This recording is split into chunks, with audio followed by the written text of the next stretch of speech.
What the Duck ด้วยคาแรคเตอร์หรือด้วยดิเรกชันของค่ายเนี่ยเราไม่เคยคิดไว้ว่ามันต้องเป็นแบบไหนที่เราเติบโตกันมาได้ขนาดเนี้ยศิลปินล้วนๆเลยมันเป็นช่วงเปลี่ยนผ่านที่มันจะเป็น fully digital ไปหมดแล้วเชี่ยมึงบ้ามึงเปิดค่ายเพลงใครเขาซื้อเทปซื้อซีดีแล้วทอยกับโบเริ่มสักเซสมากๆเขามองว่าเอ้ยWhat the Duckแม่งแมสว่ะกูไม่ได้แมสกูก็ทำงานเหมือนเดิมทุกคนก็แต่งเพลงของตัวเองทำอะไรเองหมดแต่แค่คนฟังเยอะขึ้นแค่นั้นเองมันจะมียุคหนึ่งที่พูดกันตลอดเลยว่าศิลปินต้องการค่ายหรือไม่ต้องการค่ายถ้าถามผมตอนเนี้ยผมจะบอกว่าทุกคนควรจะมีค่ายเพราะว่าคุณทำคนเดียวไม่ได้หรอกคือก่อนฤดูฝนเนี่ยเวอร์ชันที่ทอยส่งมาให้ค่ายอ่ะเป็นเวอร์ชันที่ไม่มีแลบเชื่อไหมครับว่าโบกี้เคยเป็นพนักงานบริษัทWhat the Duckนะในตำแหน่งเป็นกราฟิกดีไซเนอร์เป็นที่แรกที่เล่าให้ฟังว่าทอยอยากทำที่เป็นแบบบอยแบนด์ในสไตล์ของพวกเรากันดีกว่าอะไรเงี้ย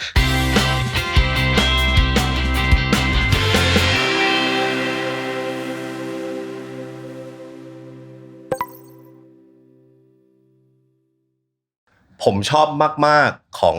โมเดลWhat the Duck อ่ะผมชอบตอนช่วงโควิดอ่ะครับตอนโควิดแล้วแบบมาเป็นออนไลน์ไอ้เป็นมิวสิกเฟสติวัลออนไลน์อะไรพวกนั้นใช่ป่ะอะไรอย่างเงี้ยมันต้องสู้อะครับมันเหมือนกับว่าแบบมันไม่มีอะไรทำด้วยข้อที่หนึ่งแล้วผมว่าจริงๆมันต้องขอบคุณวงและทีมงานก่อนคือตอนแรกอะวงวาวแอนด์ดอฟครับมาเจอผมจำได้เลยแล้วก็ตอนนั้นมันเป็นช่วงช็อกน้ำเนาะเพราะพอประกาศหยุดงานเฮ้ยตกลงยังไงวะออกไปเล่นไม่ได้เลยชิบหายแล้วลูกน้องทำยังไงว่าศิลปินทำไงก็คุยเสร็จก็ช็อกน้ำกันประมาณอาทิตย์หนึ่ง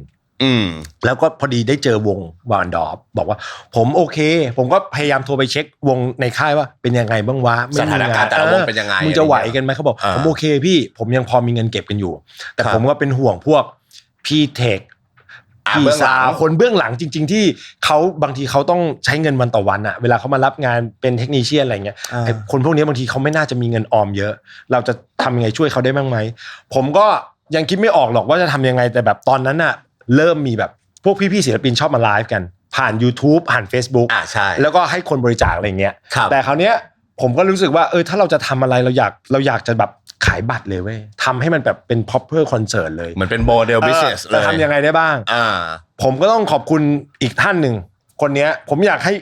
รอบต่อไปเชิญเข้ามาสัมภาษณ์น่าจะสนุกชื่อพี่พลหุยเคยได้ยินใช่ไหมเคยได้ยินครับคราวเนี้ยพี่พลกับผมเนี่ยสนิทกันส่วนตัวเยอะแล้วเขาก็เป็นคนแบบบ้าขยันบ้างานประมาณหนึ่งเขาก็โทรมาถามทุกวันเอาไงแล้วค่ายมึงไหวไหมของเขายิ่งหนักนะเพราะเขาทำแต่คอนเสิร์ตทำโปรดักชั่นเป็นหลักเขาก็เลยบอกเฮ้ยมึงวันนี้มึงมากูหน่อยผมก็ได้มีโอกาสพี่พลพาผมเนี่ยไปเจอพี่โจ้มีเดียวิชั่นครับเป็นรายใหญ่ที่ทำให้เช่าจอเวทีทุกอย่างซึ่งตอนนั้นเขาก็หนักเหมือนกันเพราะว่าเขาก็ไม่มีงานหยุดหมดเขาก็บอกว่าเฮ้ยมึงมาคุยกับพี่เขาหน่อยเผื่อเราทำอะไรร่วมกันเพราะว่าเขามีของทุกอย่างแหละแต่มันไม่มีจัดคอนเสิร์ตไม่ได้เราก็เลยเริ่มไปเจอพี่โจ้ผมจำได้เลยมีไปเจอพี่โจ้แล้วก็เลยได้คุยกันว่าพี่เขามีแบบคล้ายๆเป็นโกดังเก็บของอะไรเงี้ยแล้วเขาก็มีจออะไรเงี้ยเราก็เลยรู้สึกว่าเฮ้ยเราทำอะไรตรงนี้ได้บ้างวะสุดท้ายก็เลยพยายามคิดกันว่าเฮ้ยเราทำคอนเสิร์ตเก็บเงินแต่เราจะทำยังไงให้มันแตกต่างจาก YouTube หรือแพลตฟอร์มที่คนใช้กันอยู่ทุกวันนี้ทำยังไงให้มันต่างจากไลฟ์สตรีมมิ่งทั่วไปใช่เราเริ่มรู้จักคำว่า Zoom ชีวิตนี้ยังไม่เคยรู้จักเลยใช่ป่ะประชุม Zoom พอเริ่ม Zoom แล้วไอ้พี่พลมันก็บอกว่าไอ้เหี้ยกูว่าต้องใช้ Zoom ว่ะเราลองใช้ Zoom ได้ไหมแต่ถ้าจะใช้ Zoom เราทำยังไงก็ขนาดที่แบบอีเมลไปคุยกับ Zoom ที่อเมริกาเลยว่าเฮ้ยถ้าเราจะจัดสัมมนาแต่เป็นคอนเสิร์ตแบบนี้คนประมาณ 500,000 คนเนี่ยมันสามารถมีแพ็คเกจไหนที่มันรองรับได้มั้งไหมอะไรอย่างเงี้ยเขาก็ยังงงๆกับสิ่งที่เราจะทำอยู่เหมือนกันแต่ตอนนั้นอ่ะพี่พลมันมั่นใจว่ามันทำได้อ่ะก็ทำโปสเตอร์คุยกับวงวาวแอนด์ดอฟแล้วก็ทำแล้วก็ไปกันแล้วก็ถ้าจำได้เนี่ยมันจะวงเล่นแล้วโค้งๆเอาจอเข้ามาหมดเลยแล้วเราก็ข้างหลังเนี่ยแต่เบื้องหลังนี่แบบบ้าบอมากเพราะว่าเราก็ต้องแบบผมต้องมีน้องประมาณสัก20 คนแล้วก็มีคอมพิวเตอร์20 เครื่องมั้งหรือ30 เครื่องไม่รู้อะเหมือนแต่ละเครื่องมีแต่ละแอคเคาท์เนี่ยแล้วก็แอคเคาท์นึงมันได้มาสักแค่30 คนน่ะก็เข้ามาแล้วก็ลิงก์มันยังไงไม่รู้ขึ้นจอใหญ่เพื่อให้หน้าของทุกคนที่ซื้อบัตรอะไปอยู่บนจอใหญ่เพื่อเวลาวงเล่นอะแล้วก็เห็นหน้า ของคนดูแล้วก็สามารถแบบเราก็พยายามพี่พลเขาก็พยายามคิดกิจกรรมให้คนสามารถเขียนส่งมาให้วงดูได้อะไรอย่างเงี้ยตอนนั้นแบบเขาเรียกว่า DIY มากมั่วซั่วมากแต่สุดท้ายมันก็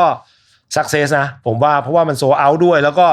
มันเป็นสิ่งที่คนไม่ได้เคยทำกันมาก่อนอะไรเงี้ยมากก่อนหน้านั้นมันก็ไม่มีใครเคยทำไม่มีเลยในโลกเนี้ยก็ยังบ้าบออีกก็นอกจากช่วยศิลปินในค่ายแล้วไอ้ลูกน้องผมก็บ้าเหมือนกันพี่ทั้งนั้นเราทำให้มันใหญ่ขึ้นไหมช่วยค่ายอื่นด้วยบอกโอ้มึงยังจะไปช่วยค่ายอื่นมันก็เดินเข้ามาในห้องประชุมแล้วก็มีลิสต์มาเลยว่าพี่เอาง่ายๆนะเราเข้าไปดูในชาร์ตเพลงใน DSP ใน Spotify หรือ Apple ไม่รู้ว่า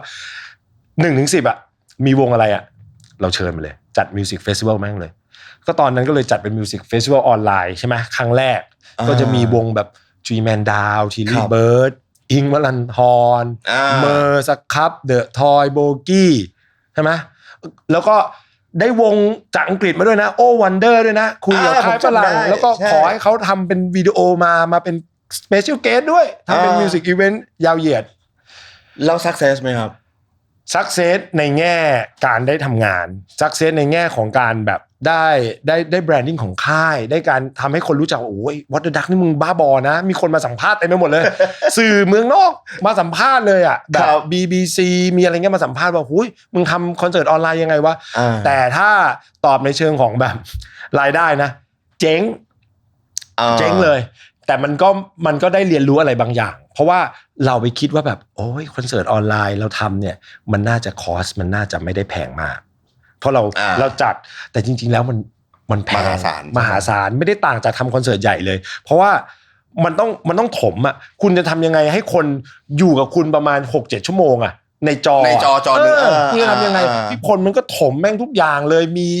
กราฟิกมีแมปปิ้งมีนู่นมีนี่เต็มไปหมดเลยเพราะว่าตอนนั้นเราขายบัตรได้ 3-4,000 ใบไงเราก็อยากให้ไอ้ 3-4,000 ใบนี้นะทุกคนมันต้องมีหน้าให้ศิลปินเห็นนะก็จอเต็มไปหมดเลยอ่ะนั่นแหละมันก็เลยโปรดักชันก็สูงแล้วก็บัตรเราก็ขายแพงไม่ได้เพราะว่าตอนนั้นน่ะตอนที่เราทำ Wow and Dop ครั้งแรกอ่ะมันซักเซสเพราะว่าตอนนั้นน่ะมันควอรันทีเลยเพราะว่าห้ามคุณออกจากบ้านเลยหลัง 3 ทุ่มเป็นช่วงหนักเลยตอน Wow and Dop หนักแต่พอเรามาทำไอ้เฟสติวัลเนี่ยมันไม่หนักแล้วมันให้ออกจากบ้านได้ไม่อยู่ได้ไม่เกินกี่คนไม่รู้มีช่วงนึงมันก็เลยทำให้เราพอเราไปสืบดูก็คือเขาซื้อแค่ account เดียวอ่ะเขาไปรวมตัวกันที่บ้านได้ 5-6 คนไงเขาก็เปิดจอสมัยตอนเราเนี่ยตอน Wow and Dop เนี่ยคนเดียวต้องอยู่บ้านคนเดียววันไปวัน1 คน 1 account 1 จอแต่ตอน Music Festival เนี่ยมันเริ่มขี้คายแล้วมันก็เลยทำให้บัตรมันขายไม่ค่อยดีเท่าไหร่แต่ผมว่า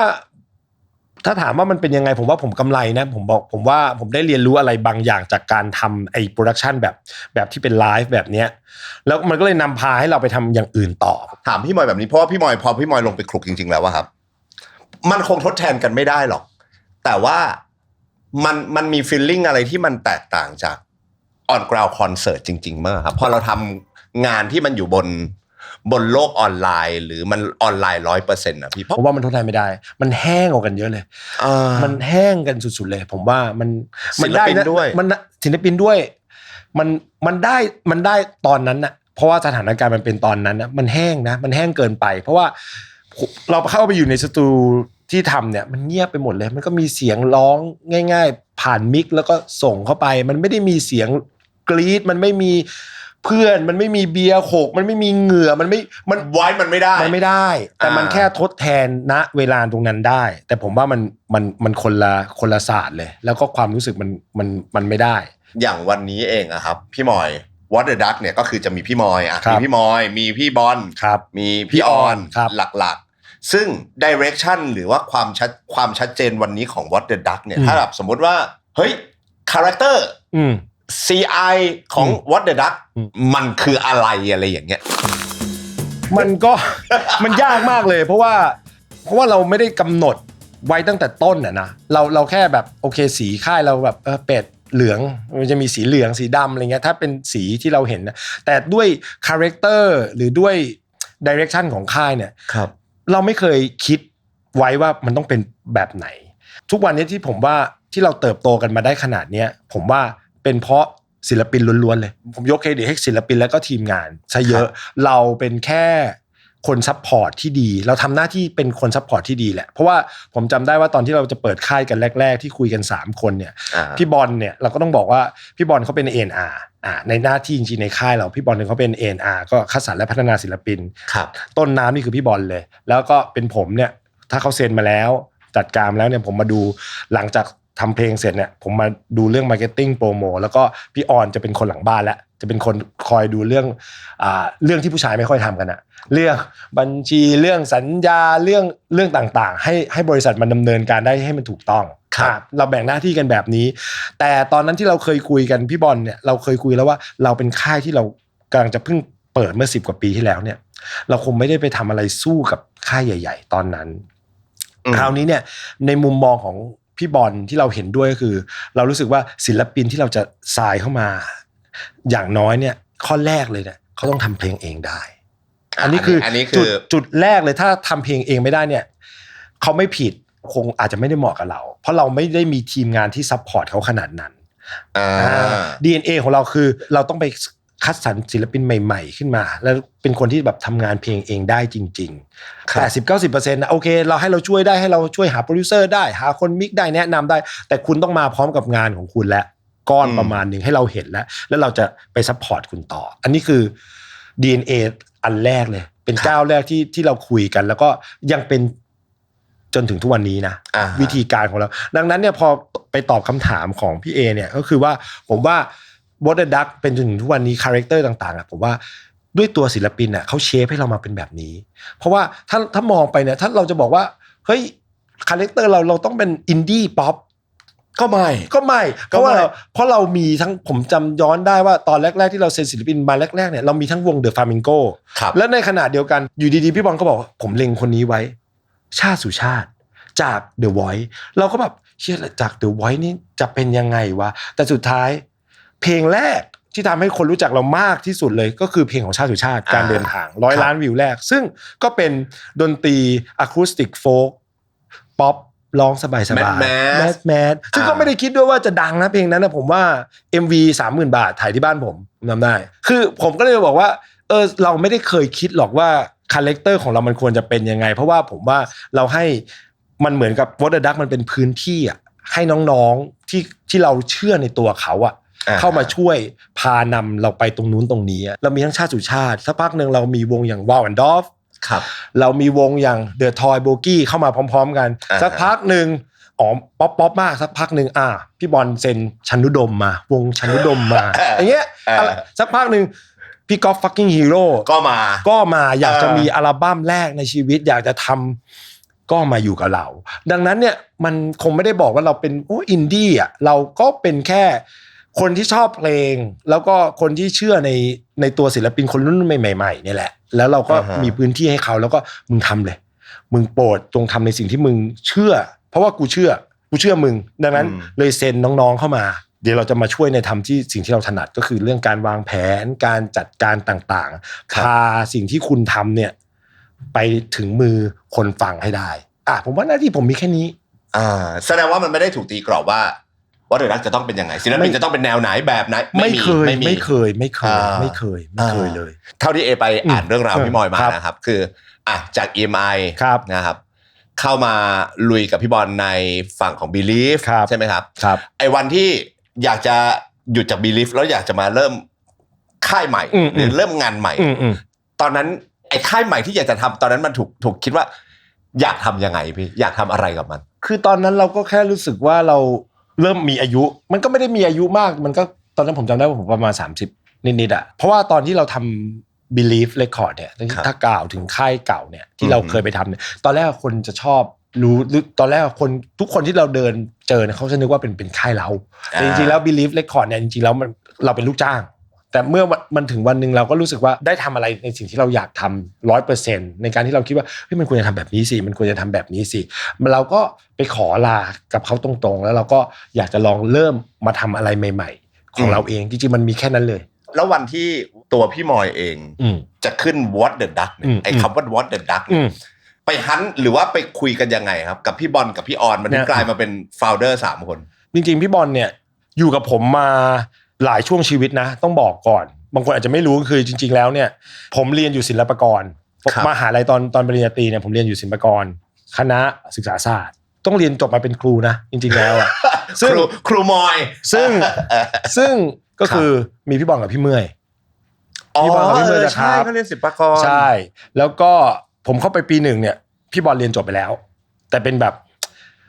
ชอบมาคุกคลีกับเด็กรุ่นน้องอยู่ในมหาลัยอยู่ที่นครปฐมเราจะเรียนที่วิทยาเขตที่นครปฐมแล้วก็มีพี่เมื่อยปี3ผมอยู่ปี1อยู่คณะเดียวกันหมดแล้วเราก็มีชมรมดนตรีอันนั้นก็เลยเป็นที่มาที่ผมได้รู้จักกับพี่บอลตั้งแต่นั้นเลยตั้งแต่ตอนนั้นเลยพี่บอลพี่เมื่อยเนี่ยอยู่ด้วยกันมาก็พี่บอลพี่เมื่อยนี่แหละทำวงแล้วสุดท้ายเคยไปอยู่แกรมมี่มาก่อนด้วยซ้ำผมก็ไปฝึกงานเพราะว่า2คนนี้ไปเป็นศิลปินพอไปเป็นศิลปินเป็นท่าไหนไม่รู้ก็เป็นพนักงานประจำที่แกรมมี่ครับผมก็ใช้สิทธิ์ลูกน้องขอไปฝึกงานผมก็ไปฝึกงานแล้วหลังจากนั้นผมจำได้ผมเริ่มไปเรียนเนี่ยตอนนั้นพี่บอลเขาเริ่มทำสครับแล้วแต่ตอนนั้นเขา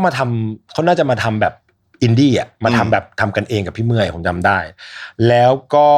เริ่มแบบน่าจะเริ่มเซ็นกับแบ็คชีฟพี่บอลเขาเป็นคนที่เป็นศิลปินไปด้วยและทำงานประจำไปด้วยตลอดเขาอยู่แกรมมี่เสร็จเขาไปเซ็นแบ็คชีฟซึ่งแบ็คชีฟน่าจะอยู่ภายใต้โซนี่เขาก็ไปทำงานโซนี่ด้วยครับพอเขาไปทำงานโซนี่เนี่ยเขาก็มีเพื่อนในค่ายเพลงสากลไงก็มีโซนี่ EMI Universal จนเขามีเพื่อนเยอะขึ้นตอนนั้นผมไปเรียนหนังสืออยู่ที่ต่างประเทศผมกำลังจะกลับสมัยนั้นผมจำได้เลยเขาว่า MSN มาหาผมว่าบอกเฮ้ย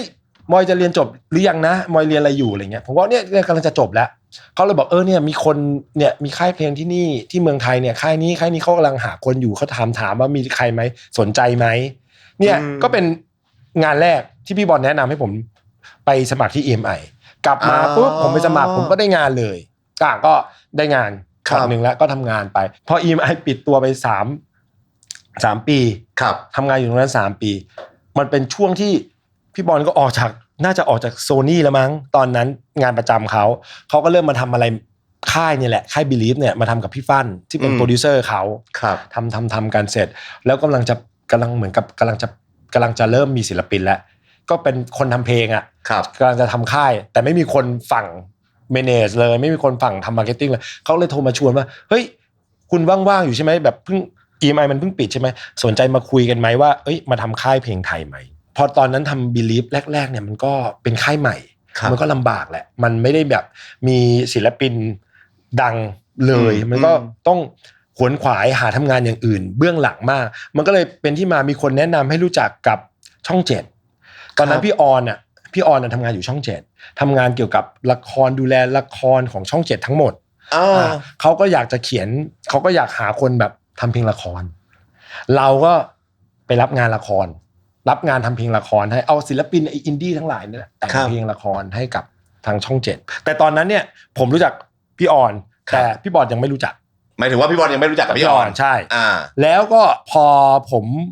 ตัดสินใจว่าผมอยากจะลองมาทำอะไรเป็นของตัวผมเองเนี่ยผมก็เลยรู้สึกว่าโอ้ยต้องหาพาร์ทเนอร์ว่ะมาช่วยว่ะทำเองไม่น่ารอดก็ไม่ได้มั่นใจสักขนาดนั้นก็เลยถามพี่ทั้ง2คนนี้แหละว่าแบบสนใจไหมอยากมาร่วมทำอะไรกันไหมเพราะว่าเรารู้จักเขาสนิทกันประมาณนึงแล้วเราก็รู้สึกว่าทั้ง2คนเนี่ยอย่างพี่บอลเนี่ยเรารู้จักเขามานานมากเรารู้แล้วเป็นพี่เป็นน้องกันแล้วก็รู้ใจคอกันแหละแล้วก็รู้เรื่องรสนิยมการฟังเพลงกันประมาณนึงอย่างพี่ออนเนี่ยเราก็ทำงานส่งงานเขาประจำแล้วก็เริ่มรู้จักเขามากขึ้นเนี่ยเราก็เริ่มรู้เขาก็ตอนนั้นทำงานละครช่อง7แต่เขาก็เป็นคนที่ appreciate ในเรื่องของงานอาร์ต appreciate ในเรื่องของการฟังเพลงการแบบเขาก็ฟังเพลงเยอะเราก็รู้สึกว่าถ้าเราจะชวนใครมาทำค่ายเราก็รู้สึกว่า2คนนี้น่าจะเหมาะก็ไม่น่าเชื่อเหมือนกันครับว่าจากวันนั้นจนถึงวันนี้ก็งงๆอยู่แต่การที่จะทำค่ายเพลงแล้วทำยังไงผมว่ามันน่าจะมีดรีมอะไรบางอย่างแล้วยิ่งการที่มีดรีมอะไรบางอย่างแล้วจะไปคอนวินส์คนอีก2คนที่เขาแบบเขาก็แข็งแรงในหน้าที่การงานอยู่แล้วป่ะแล้วแบบต้องมาลงเรือลำเดียวกับพี่อะไรเงี้ยมันถูกคุยกันด้วยอะไรครับมันถูกตกลงกันด้วยอะไรเขาน่าจะเชื่อในตัวเราประมาณนึงแหละเพราะว่า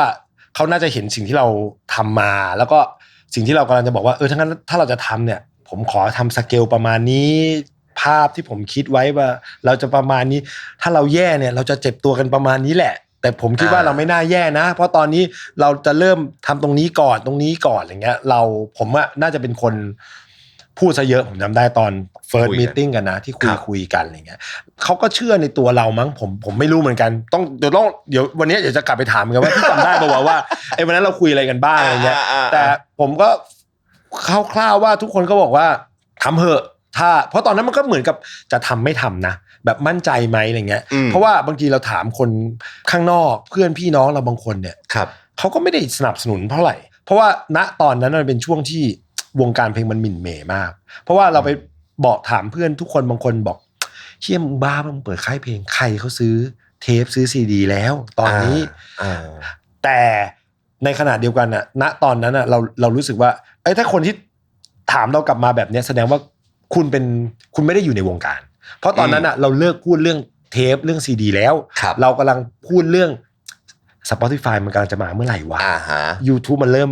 มีรายได้เข้ามาแล้ว Google มันเข้ามาเปิดบริษัทในเมืองไทยแล้วมันเริ่มเห็นแล้วแต่มันอาจจะมา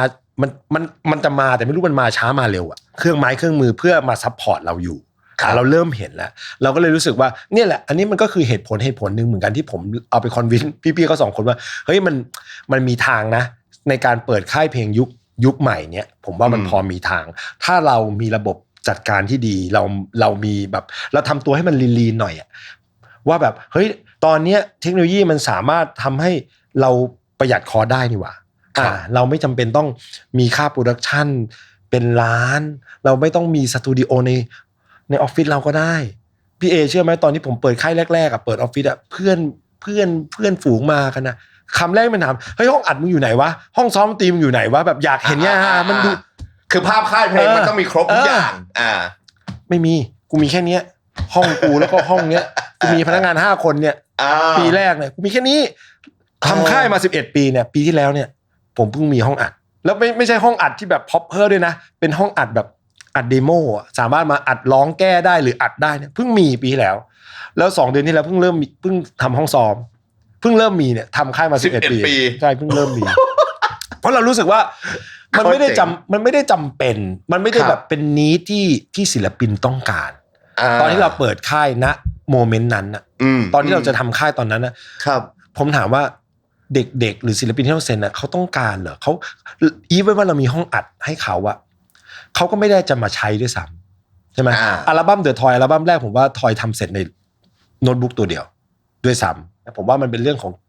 ครีเอทีฟมันเป็นเรื่องของวิธีการทำงานของเด็กรุ่นตอนนั้นแล้วก็เทคโนโลยีที่มันนำพาเข้ามาซอฟต์แวร์ปลั๊กอินต่างๆที่มันสามารถทำให้คุณภาพของโปรดักชันของเพลงมันสู้ได้ผมเป็นมิวสิกดิจิตอลไปมันก็เลยตอบโจทย์ว่าเอ้ยตอนนั้นที่ผมกล้าตัดสินใจในการทำค่ายกันเรารู้สึกว่ามันเป็นช่วงเปลี่ยนผ่านที่มันจะเป็นเรื่องเกือบจะเป็นฟูลลี่ดิจิตอลไปหมดแล้วตอนนั้นมันก็เลยทำให้เรากล้ามั้งครับพี่เอที่กล้าทำค่ายคือถ้าเจ็บไม่เยอะหรอก invest ไม่เยอะใช่แต่ก็ invest นะผมจำได้ผมก็ไปขอเงินคุณแม่มาลงทุนนิดๆหน่อยๆอะไรเงี้ยแต่เราไม่ได้ invest แบบโหเราต้องสร้างสตูดิโอเราต้องสร้างห้องซ้อมเราต้องมีเฮดเขาเยอะๆต้องมีโปรดิวเซอร์อินเฮ้าส์ต้องมีคนเคาะเพลงไม่มีเลยถ้าคนเข้ามาเจอค่ายเราเหมือนบริษัทมาร์เก็ตติ้ง5 คนนะครับตอนเริ่มต้นเปิดค่ายมี5 คน5 คนนี่คือรวมพี่มอยรวมพี่บอลรวมพี่ออนแล้วไม่ได้รวมพี่ออนกับพี่บอลแต่ผมว่ามีผมแล้วก็มีน้องขายงานคนนึงแล้วก็มี AR คนนึงแล้วก็มีบัญชีคนนึงแล้วก็มี PR คนนึงนะน่าจะประมาณ5 คนประมาณนี้แล้วก็มีบวกกับพี่ออนกับพี่บอลด้วยก็เป็น7แค่นั้นแหละตอนนั้นเลยอ่ะตอนนั้นนะโคตรเท่เลยแล้ววงศิลปินมาแรกๆอ่ะตอนที่ทำค่ายบริษัทมันก็ยังไม่เสร็จเพราะว่ายืมที่ตรงบ้านพี่ออนเช่าก็ยังไม่มีแล้วมีวงเข้ามาคุยกับเราแรกๆเลยเครื่องเสียงไม่มีเลยตอนนั้นจำได้ต้องวิ่งไปขอยกเครื่องเสียงบ้านพี่ออนมานั่งฟังเดโมกันอยู่เลยตอนนั้นนะใช่มันก็เริ่มอย่างนั้นแหละผมว่าศิลปินเบอร์แรกเลยจริงๆของ What the Duck อะครับคือใครอะครับพี่มอยจริงๆศิลปินแรกเนี่ยต้องขอโทษถ้าจำผิดนะแต่จริงๆแล้วผมว่ามีอยู่2 เบอร์แหละจริงๆน่าจะเป็นวง The Flamingo น้อง The Flamingo หรือ หรือไม่ก็ชาติสุชาติเนี่ย2เบอร์นี้แหละผมอ่านในหลายบทความเขาบอกว่าเบอร์แรกของพี่คือพี่สิงโตไม่ใช่ใช่ไหมคือที่พี่สิงโตเนี่ยจริงๆแล้วพี่สิงโตเนี่ยตอนนั้นไหลมาจาก Believe ไหลมาจากที่เดิมแล้วก็ตอนนั้นเนี่ยเขาก็หมดสัญญาจากทางนู้นแล้วเขาก็บอกว่าพี่มาช่วยผมดูต่ออันนั้นก็เป็นสิ่งที่ทำกันมาก่อนแต่ถ้าเราจะพูดว่าศิลปินใหม่จริงๆที่เราทรายมาเลยเนี่ยผมว่าน่าจะเป็นไม่เดอะฟลามิงโกก็ชาติสุชาติเนี่ย2เบอร์นี้แหละตอนที่เริ่มอะครับทำไมถึงเป็นพี่ชาติทำไมถึงเป็นฟลามิงโกหรือเขาเข้ามาคุยหรือเรามองพี่บอลล้วนๆเลยตอนนั้นเนี่ยผมก็ยังไม่กล้าเยอะเพราะว่าเราแบ่งหน้าที่กันชัดเจนแหละว่าหน้าที่ใครเป็นหน้าที่ใครเรื่องศิลปินเนี่ยจะเป็นพี่บอลเลยต้นน้ำเลยทุกวันนี้ก็ยังเป็นพี่บอลอยู่ว่าถ้าจะเซ็นใครเข้ามาในค่ายเนี่ยอย่างน้อยเนี่ยพี่บอลต้อง approve ก่อนพี่บอลต้องแบบเซเยสด้วยแต่พี่บอลเขาก็ปกติวิธีการทำงานในค่ายเราง่ายๆเนี่ยมันจะเป็นอย่างนี้ฮะถ้าพี่บอลเขาไปเจอวงอะไรมาเขาจะส่งลิงก์มาแล้วครับเขาก็จะแบบผมแอบมองวงนี้อยู่เป็นยังไงบ้างเขาก็บอกว่าลองเอาไปฟังผมก็จะฟังถ้าผมฟังเสร็จถ้าผมชอบผมว่าพี่ชอบอะไรเงี้ยก็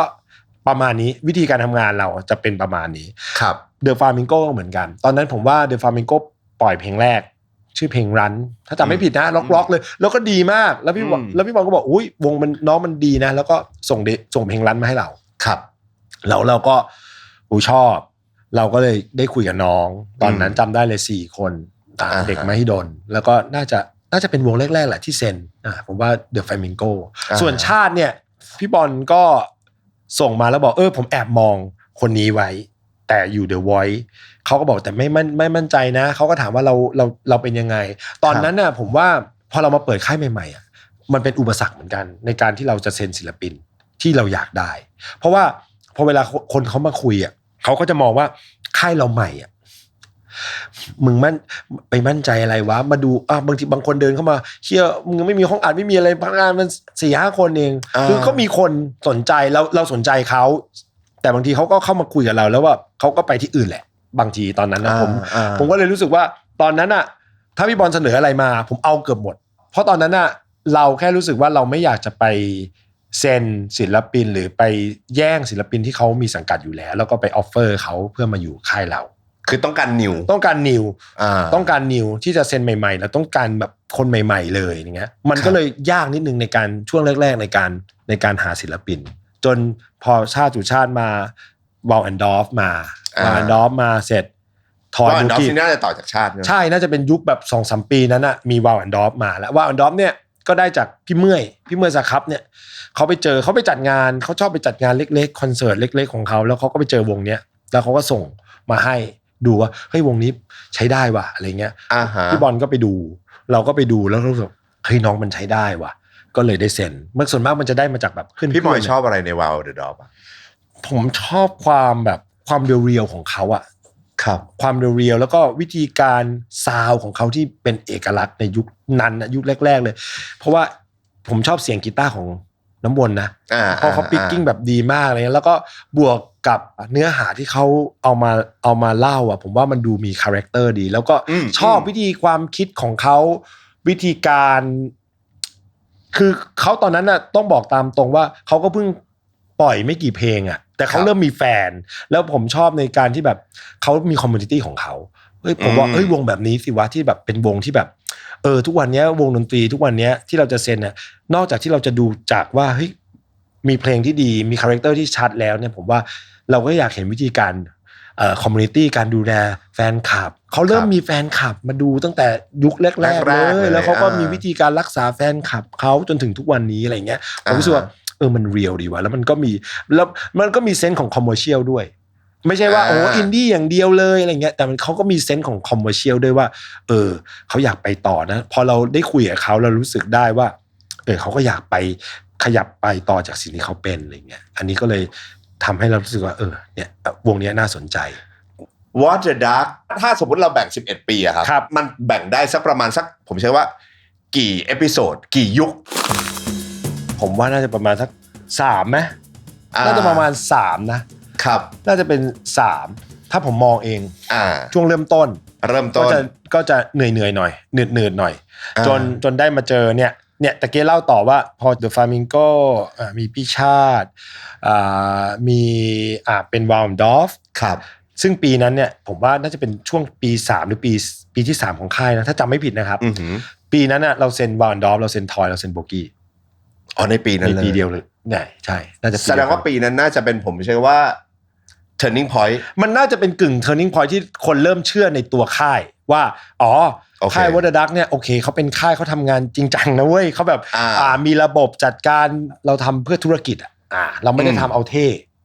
เราทำเพื่อเราต้องทำเพื่อตอบโจทย์ทางธุรกิจเราด้วยแพชชั่นก็มีแต่ต้องแบบต้องอยู่ให้ได้มันก็เลยเริ่มให้คนเริ่มรู้จักว่า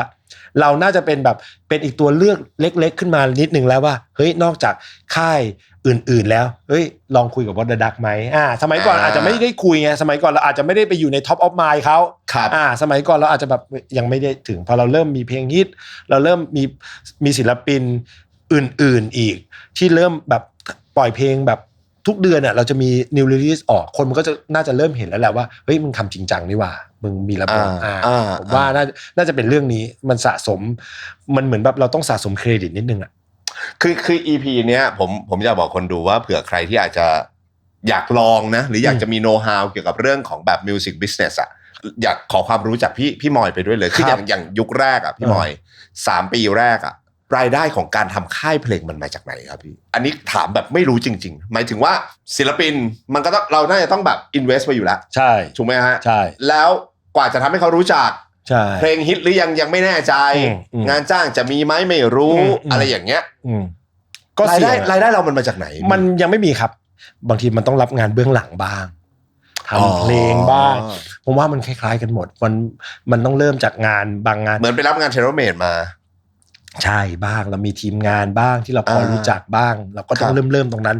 หาลูกค้าบ้างหาอะไรบ้างจริงๆแล้วผมว่ามันก็คล้ายๆกันหมดนะใช่ไหมพี่สุกี้ก็ทำเพลงโฆษณามาก่อนเบเกอรี่พี่ลุงมาทำเพลงโฆษณามาก่อนแล้วก็ค่อยๆเริ่มสร้างในสิ่งที่ตัวเองอยากสร้างมันก็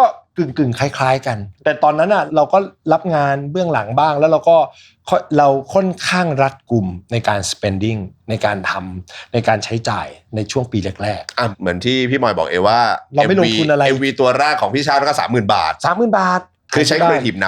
ำพยายามที่จะหาโซลูชันที่มันเซฟคอสที่สุดใช่อิมแพคที่สุดใช่ไม่รู้ impact หรือเปล่าแต่รู้สึกว่าได้มาตรฐานแล้วกันเอาให้มันได้มาตรฐานเพลงภาพที่เราใช้อาจจะไม่ได้ดีที่สุดแต่เราไม่ได้ไปแบบบังคับขู่เข็นทีมงานทีม MV ทีมพี่ตากล้องนะเราก็พยายามไปหาทีมที่ใช้ได้เด็กรุ่นใหม่บางคนน้องๆทุกคนอะไรเงี้ยเฮ้ยไหวไหมวะ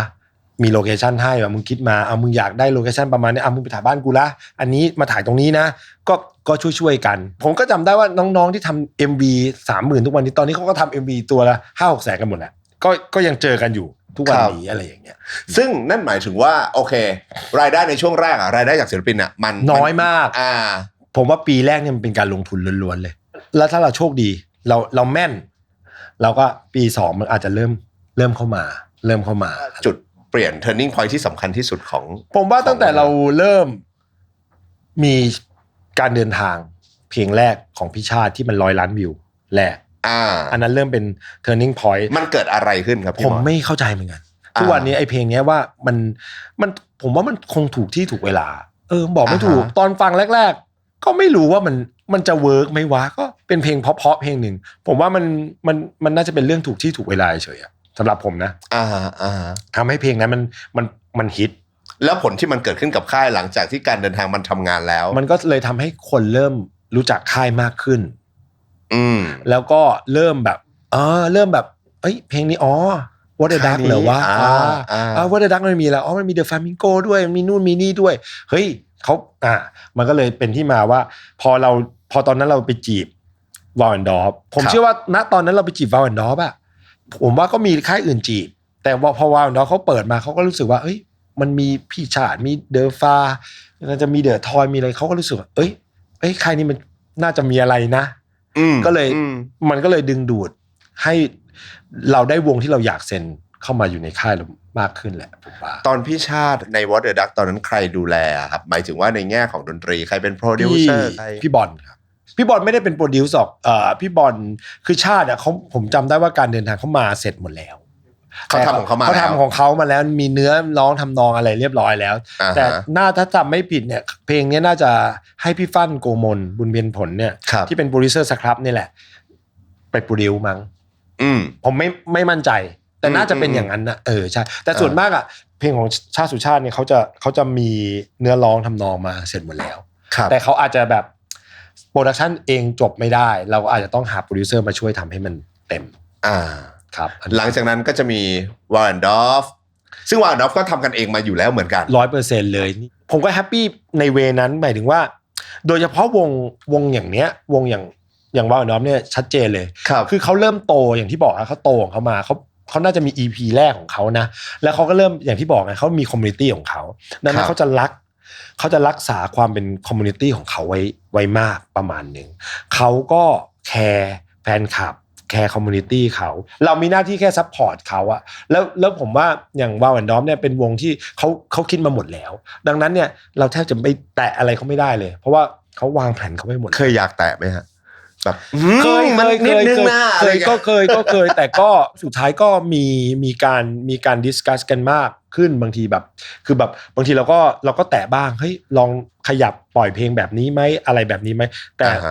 เราทำได้แค่ input เข้าไปหรือแบบเสนอแนะแต่สุดท้ายอย่างที่บอก final decision เนี่ยต้องเป็นศิลปินในค่ายเราเป็นอย่างนี้ทุกครั้งณตอนนี้ก็เป็นเริ่มมองเห็นความแตกต่างของ What the Duck อะไรบางอย่างแล้วศิลปินเป็นไฟนอลแล้วก็ไม่เคยเคาะเพลงอยู่แล้วพี่บอลไม่เคยเคาะเพลงเลยให้ศิลปินเคาะเลยแต่บางทีถ้าศิลปินใจดีหน่อยอาจจะมีให้เลือกหลายๆเพลงหน่อยแล้วก็บอกเฮ้ยผมทำมาประมาณนี้แต่ผมคิดว่าผมจะปล่อยอันนี้ก่อนปล่อยนี้ก่อนนะเราก็ฟังแล้วเราก็อาจจะถ้าในมุมมองเราถ้าเขาถามว่าแล้วค่ายมองว่ายังไงเราอาจจะบอกเฮ้ยถ้าเป็นกูว่าเอาเพลงนี้ก่อนวะหรือเป็นเพลงนี้ก่อนแล้วค่อยเพลงนี้ดีไหมแล้วก็ตัดสินใจกันในห้องประชุมแต่สุดท้ายเนี่ยวงหรือศิลปินเขาอยากได้แบบไหนเนี่ยเราก็บอกแต่ถ้าน้องๆยังคิดว่าจะเป็นแบบนี้โอเคแต่รับผิดชอบร่วมนะคำว่ารับผิดชอบร่วมในที่นี้คือเราไม่มีทางรู้หรอกว่าไอ้เพลงหรือการตัดสินใจของเราหรือเขาเนี่ยมันจะสักเซสคนไหนถูกกว่าแต่สุดท้ายยูเป็นไฟนอลอยู่แล้วแต่ถ้าปล่อยไปแบบเนี้ยถ้าไม่เวิร์กอย่ามาอย่ามางอแงไม่งอแงไม่แค่ไม่งอแงรับผิดชอบร่วมเพราะการตัดสินใจในห้องนี้เราตัดสินใจร่วมกันแต่แล้วให้คุณเป็นคนตัดสินใจคนสุดท้ายนี่แหละถ้าไม่เวิร์กอย่าโทษกันเว้ยเป็นความผิดร่วมกันรับผิดชอบร่วมแล้วก็ทำกันใหม่มีแค่นี้เองใน What the Duck ทุกวันนี้ดูเป็นค่ายที่ผมใช้คำว่าอะไรดีเข้าอกเข้าใจศิลปินค่อนข้างสูงใช่ไม่ได้บังคับอะเราไม่บังคับเขาอยู่แล้วด้วยอะแล้วเราก็ผมก็ไม่กล้าจะไป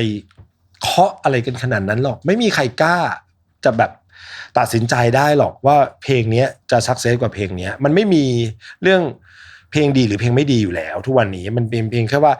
จังหวะนี้เพลงนี้ใช่หรือเปล่าโมเมนต์นี้มันใช่กับเพจซิ่งของวงนี้หรือเปล่าคนแฟนเพลงของคุณรอเพลงแบบนี้อยู่หรือเปล่าซึ่งเราก็ยังตอบไม่ได้หรอกจริงๆเราก็แค่ได้แต่สมมติฐานหรือเราเอาข้อมูลเอา data ต่างๆมาดูแต่แบบสุดท้ายมันใช้ไม่ได้กับเพลงอะครับเพราะว่าถ้าทุกวันนี้เรารู้ว่าเพลงนี้จะดังเนี่ยครับผมไม่นั่งอยู่ตรงนี้ละใช่ไหมดังนั้นเนี่ยเวลาเราเคาะคุยกับศิลปินเราบอกเอาที่คุณชอบก่อนเพราะเราเซ็นคุณเนี่ยเพราะว่าเราเซ็นความเป็นคุณเอาที่คุณชอบก่อนคุณไม่ต้องพยายามพี่เพลงนี้ผมว่าผมแต่งมาแล้วเหมาะกับ TikTok แน่เพลงนี้แม่งท่อนนี้แม่งเอาตัดไปใช้ใน TikTok ได้เพลงนี้มันอะไรได้เคยทำหมดแล้วแม่งไม่เวิร์คสักเพลงไหนที่เรารู้สึกว่าทำเอาสิ่งที่เราอยากเล่าเอาทำให้เต็มที่เลยแล้วเราก็ปล่อยพี่ก็ทำเต็มที่ในหน้าที่ของค่ายซัพพอร์ตเราเต็มที่ต้องบอกว่าสมัยก่อนมันเหมือนกับว่ามันจะมียุคนึงที่พูดกันตลอดเลยว่าศิลปินต้องการค่ายหรือไม่ต้องการค่ายค่ายเพลงยังจำเป็นอยู่ไหมอีกไม่ว่าทุกวันนี้ก็แต่ตอนนี้ผมค่อนข้างมั่นใจแล้วสมัยก่อนนะ5 ปีที่แล้วผมยังไงบอกว่าอันนี้แล้วแต่เป้าหมายของคุณเป็นยังไงจะมีค่ายหรือไม่มีค่ายแต่ตอนเนี้ยถ้าถามผมตอนเนี้ยผมจะบอกว่าทุกคนควรจะมีค่ายหรือ at least คุณควรจะต้องมีทีมที่ไม่ใช่แค่คุณมาเพราะว่าคุณทำคนเดียวไม่ได้หรอกผมมีความเห็นด้วยกับพี่มอยก่อนหน้านี้ผมก็แบบไม่จำเป็นมั้งแต่หลังๆผมรู้สึกว่า มันต้องมีอะไรบางอย่างที่จะต้องทำมากกว่าการเป็นคนทำเพลงใช่คือบางครั้งเราก็คิดว่าอย่างเช่นแบบทุกวันนี้แบบจริงๆแล้วศิลปินก็ทำเองเกือบได้หมดแล้วคุณจะปล่อยเพลงในระบบสตรีมมิ่งจริงมันก็มีแพลตฟอร์มต่างๆที่ให้คุณแบบทำเป็นเซลล์รีลีสได้ทำอะไรเองได้คุณต้องการเงินทุนจริงๆมันก็ไม่ต่างเลยคุณก็ไปแบงค์นะจริงๆแล้วไปกู้เงินแบงค์มาทำเนี่ยมันก็ได้แหละแต่จริงๆแล้วเนี่ยมันต้องถามจริงๆว่าคุณต้องการแค่เงินหรือคุณต้องการคนที่เข้าใจในอุตสาหกรรมนี้จริงๆดังนั้นเนี่ยเราก็เลยรู้สึกว่าเราเนี่ยแหละเป็นโซลูชันของเขาแหละเรามีทั้งเงินในการให้เขาลงทุนด้วยแล้วเราก็มีทีมงานที่มีความรู้มีประสบการณ์ที่จะช่วยเขาพาในสิ่งที่เขาทำอยู่ไปเจอ target group เขาได้ผมว่าเราหน้าที่เราคือใช่แค่นั้นเองแต่ถ้าน่าจะพีคสุดๆ The Toys ป่ะใช่ Toys มายังไงครับพี่หมอยคือผมไม่รู้จัก Toys มาก่อนตอนนั้นน่ะประมาณค่ายมีอายุประมาณสัก 3-4 ปีเริ่มพอมีรายได้บ้างแต่ก็อย่างที่บอกผมก็ยังต้องวิ่งหาลูกค้าหางานที่มันแบบไม่ใช่เป็นแค่รายได้จากเพลงหรือซิมีอย่างเดียวผมจำได้เลยผมมีลูกค้าแอลกอฮอล์เจ้าหนึ่งอยากจะทำมิวสิกมาร์เก็ตติ้งนั่นแหละแล้วก็อยากจะทำอัลบั้มนึงแล้วก็อยากจะหาวงที่แบบใหม่ๆเลยอันไซน์เข้ามาคือทำเป็นอัลบั้มแบบเหมือนแบบเป็นมิวสิกมาร์เก็ตติ้งที่บอกว่าให้พื้นที่สำหรับเด็กรุ่นใหม่ผมก็บอกพี่บอลว่าเอ้ยผมไปคุยกับลูกค้ามาเจ้าหนึ่งเขาโอเคแล้วเขามีงบประมาณให้ประมาณนึงแหละค่ามาสเตอร์ค่า MV มีจัดงานอีเวนต์เนี่ยเรามีศิลปินในค่ายแล้ว 2-3 เบอร์แต่อยากได้เพิ่มอีกสัก 2-3 เบอร์มีคนไหนแนะนำบ้างไม่ต้องเซ็นกับค่ายเราก็ได้แต่แบบให้เขาทำมาสักเพลงร่วมโปรเจกต์มาบอลก็หายไปแป๊บเดียวส่งมาเฮ้ยเนี่ยมองน้องคนนี้อยู่เป็นแชมป์กีตาร์โอเวอร์ไดรฟ์มาแต่ผมเห็นว่าตอนเนี้ยในวงในเขารู้สึกว่าเขาทำเพลงด้วยนู่นนี่นั่นใช้ได้นะผมจำได้เลยเขาส่งคลิปมาให้ผมถอยเล่นกีตาร์วูบหน้างุนแล้วก็แต่ตอนนั้นเราก็รู้สึกอะไรบางอย่างก็ไม่รู้หรอกเฮ้ยใช้ได้ว่ะแต่พอพี่บอลบอกว่าเขาทำเพลงด้วยทำเพลงป๊อปเลยอะไรเงี้ยพอเราไปฟังเพลงที่เขาปล่อยมาแล้วอะไรเงี้ยเราพอฟังเท่านั้นแหละแล้วตอนนั้นพี่บอลบอกว่าเฮ้ยเดี๋ยวผมชวนละติดต่อยากนิดนึงแต่ได้แล้วเดี๋ยวน้องเขาจะมาทำเพลงนึงชื่อเพลงของว่างลองไปหาฟังได้นะเพลงแรกที่ทำของว่างใช่ของว่างนะแล้วก็ทำระหว่างที่พี่บอลบอกจะชวนไปฟังจะชวนน้องมาทำเนี่ยพอผมดูคลิปสัก 2-3 คลิปผมจำได้ผมตอบบอกพี่บอลเลยว่าเซ็นเลยคือไม่ต้องมาชวนมาทำโปรเจกต์แค่โปรเจกต์นี้หรอกเอามาเลยเอาเซ็นมาเป็นศิลปินเลยแค่นั้น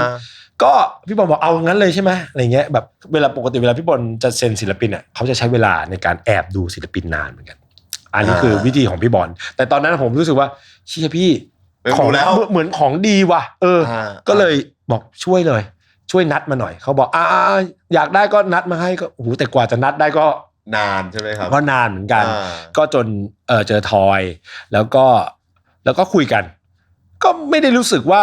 คุยยากนะแต่ก็คุยกันปกติก็เหมือนแบบเป็นน้องผู้ชายคนหนึ่งแต่แค่เขาไม่ได้เป็นคนแบบพูดเยอะเขาก็แค่เงียบๆแล้วก็เล่าพูดนู่นนี่นั่นว่าพี่บอลเขาก็ตอนนั้นก็พี่บอลเขาก็ถามว่าทำยังไงตอนนี้ทำเพลงกับใครทำอะไรบ้างอะไรเงี้ยก็แต่น้องเขาก็ดูสนใจที่จะทำงานร่วมกับเราแต่ตอนนั้นจำได้เลยว่าทอยยังอายุยังไม่ถึง20เลยพอจะเซ็นสัญญาหรืออะไรเงี้ยต้องเชิญผู้ปกครองมาด้วยก็เป็นโอกาสดีที่ผมได้เจอคุณแม่นิตยาบุญสูงเนินด้วยจำได้ว่าวันนั้นก็มีคุณแม่มีทอยเนี่ยแหละแล้วก็มีผมมีพี่ออนพี่บอลเนี่ยก็เจอกันแล้วก็ได้เซ็นสัญญากับทอยแต่ตอนนั้นยังไม่ได้คิดนะว่าเขาจะเป็นจนถึงทุกวันนี้เพราะตอนนั้นเราแค่รู้สึกว่าเขาก็เป็นนักร้องทำเพลงโปรดิวเซอร์แต่ผมยังไม่เคยเห็นคลิปที่แบบเขาเอาไปร้องอะไรเงี้ยก็ยังคิดไม่ออกว่าเวลาเขาไปร้องมันจะเป็นยังไงก็คิดว่าน้องคนนี้น่าจะทำเพลงดีแค่นั้นเลยน่าจะมีความสามารถในการทำเพลงดีๆออกมาได้เล่นกีตาร์เก่งอยู่แล้วอันนี้เข้าใจแต่ก็ไม่ได้คิดว่าจะร้องอะไรยังไงนะก็ยังจินตนาการไม่ออกว่าเพลงแรกที่ทอยจะทำกับวอเตอร์ดักมันเป็นยังไงก็เคยได้ฟังเพลงอื่นๆที่เขาปล่อยมาแล้วก็เป็นเพลงที่ดีอะไรเงี้ยอันนั้นคือทอยทำของเขามาเลยของทอยเนี่ยโหดกว่าด้วยถ้าจำไม่ผิดคือก่อนฤดูฝนเนี่ยถ้าไปฟังเนี่ยเวอร์ชันที่ทอยส่งมาให้ค่ายเป็นเวอร์ชันที่ไม่มีแรป ไอ้แรปที่รัวแรปเนี่ยนะไม่มีไม่มีป๊อปใสๆเลยใช่ส่งมาให้พี่บอลแต่เราก็ก็เป็นเพลงเพราะใช่ไหมฮะตอนนั้นถ้าทำไม่ผิดแล้วก็เตรียมภาพถ่ายภาพอะไรโหถ้าไปเซิร์ชดูยังแบบวัยรุ่นวัยใสอยู่เลยแต่ทอยแล้วก็ผมว่าน่าจะประมาณสัก3 วันอ่ะ4 วันอะไรเงี้ยก่อนที่แบบจะต้องไฟนอลอ่ะเปลี่ยนเดโมหรือเปลี่ยนเพลงส่งไอแรปมาเนี่ยหมายถึงทอยเป็นคนเปลี่ยนเองใช่ทอยเป็นคนแบบส่งมาใหม่แล้วก็ทุกคนก็ตกใจอะไรวะเนี่ย แล้วตอนนั้นจำได้ว่าก็เป็นหน้าที่ของพี่บอลเนี่ยแหละพี่บอลก็โทรไปถามว่ามึงเอางี้ใช่ไหมตกลงมึงจะเอาฉันก็ไม่รู้ทอยก็บอกว่าก็เอาแบบนี้ครับทอยได้ให้เหตุผลไหมครับว่าทำไมอยู่ๆใส่ท่อนไม่มีเหตุผลไม่มีอะไรทั้งนั้นก็แค่พี่บอลแค่ถามแค่ว่ามึงเอางี้แน่นะมึงเอางี้แน่นะซึ่งพี่บอลก็ไม่ได้มาถามอะไรผมเท่าไหร่ก็แค่แบบคุยกับน้องแล้วน้องยืนยันว่าจะเป็นเวอร์ชันนี้อะไรเงี้ยเราแค่ฟังแล้วเราฟังแล้วมันก็แปลกมากๆถูกไหมมันมากโคตรแปลกเลยตอนนั้นเลยแต่เราฟังแล้วมันไม่ได้ผิดอะไรเนี่ยคือมันต้องปล่อยแค่นั้นแหละแค่นั้นเลยพี่บอยฟังครั้งแรกฟังรู้เรื่องไหมไอ้ท่อนนั้นนะท่อนนั้นนะฟังทันไหมไม่ใช่ฟังรู้เรื่องไหมฟังทันไหมฮะก็ฟังแบบต้องแกะแล้วผมก็พยายามผมจำได้แบบผมพยายามร้องให้ได้ด้วยนะไม่มีทางเลยอ่ะใช่ผมจำได้แล้วแบบแต่ตอนนั้นผมไม่ได้คาดเดากันเลยว่าจะแบบจะมีกระแสหรือจะมาขนาดนั้นปุ๊บไปเลยอะไรอย่างเงี้ยผมว่ามันเป็นช่วงที่แบบคนต้องการอะไรใหม่ๆแล้วตอนนั้นผมว่าอันตรงนั้นมันใหม่มากๆเลยอ่ะแล้วมันเอาทำมาได้ยังไงก็ไม่รู้เนาะส่วนผสมของตรงนั้นแล้วก็เพลงก็กลับมาป๊อปอะไรเงี้ยก็แล้วตัวเขาด้วยหรืออะไรก็ไม่รู้ตอนนั้นก็นั่นแหละอันนี้ก็เป็นผมว่าน่าจะเข้าเอพิโซด2ของ What the Duck แล้วเพราะว่าเพลงนี้ก็น่าจะเป็นอีก turning point มากก็เลยทำให้ค่ายมันโตตามความกระแสนิยมของเดอะทอยไปด้วยผมว่าทอยก็นำพาอะไรหลายๆอย่างมาให้ค่ายแหละครับจริงๆแล้วตามมาด้วยโบกี้ครับ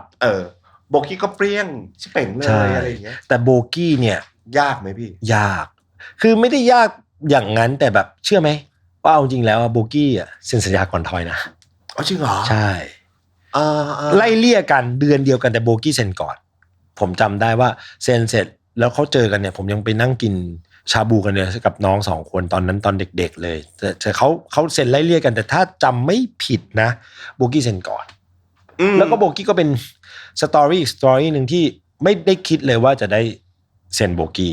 ส่วนตัวแล้วเคยยังไงฮะตอนนั้นคือจริงๆผมจะต้องเซ็นว่านวันก่อนเรื่องนี้ก็แปลกก็คือว่าว่านวันกับโบกี้เนี่ยจริงๆแล้วเป็นผลผลิตของ The Voice ครับแล้วว่านวันจริงๆแล้วเนี่ยตอนนั้นเนี่ยเขาแข่งเขาน่าจะซีซั่นเดียวกันนะผมก็ไม่ได้ดูมากแล้วก็ว่านวันอยู่ทีมพี่สิงโตนำโชคครับสิงโตนำโชคแนะนำว่านวันมาให้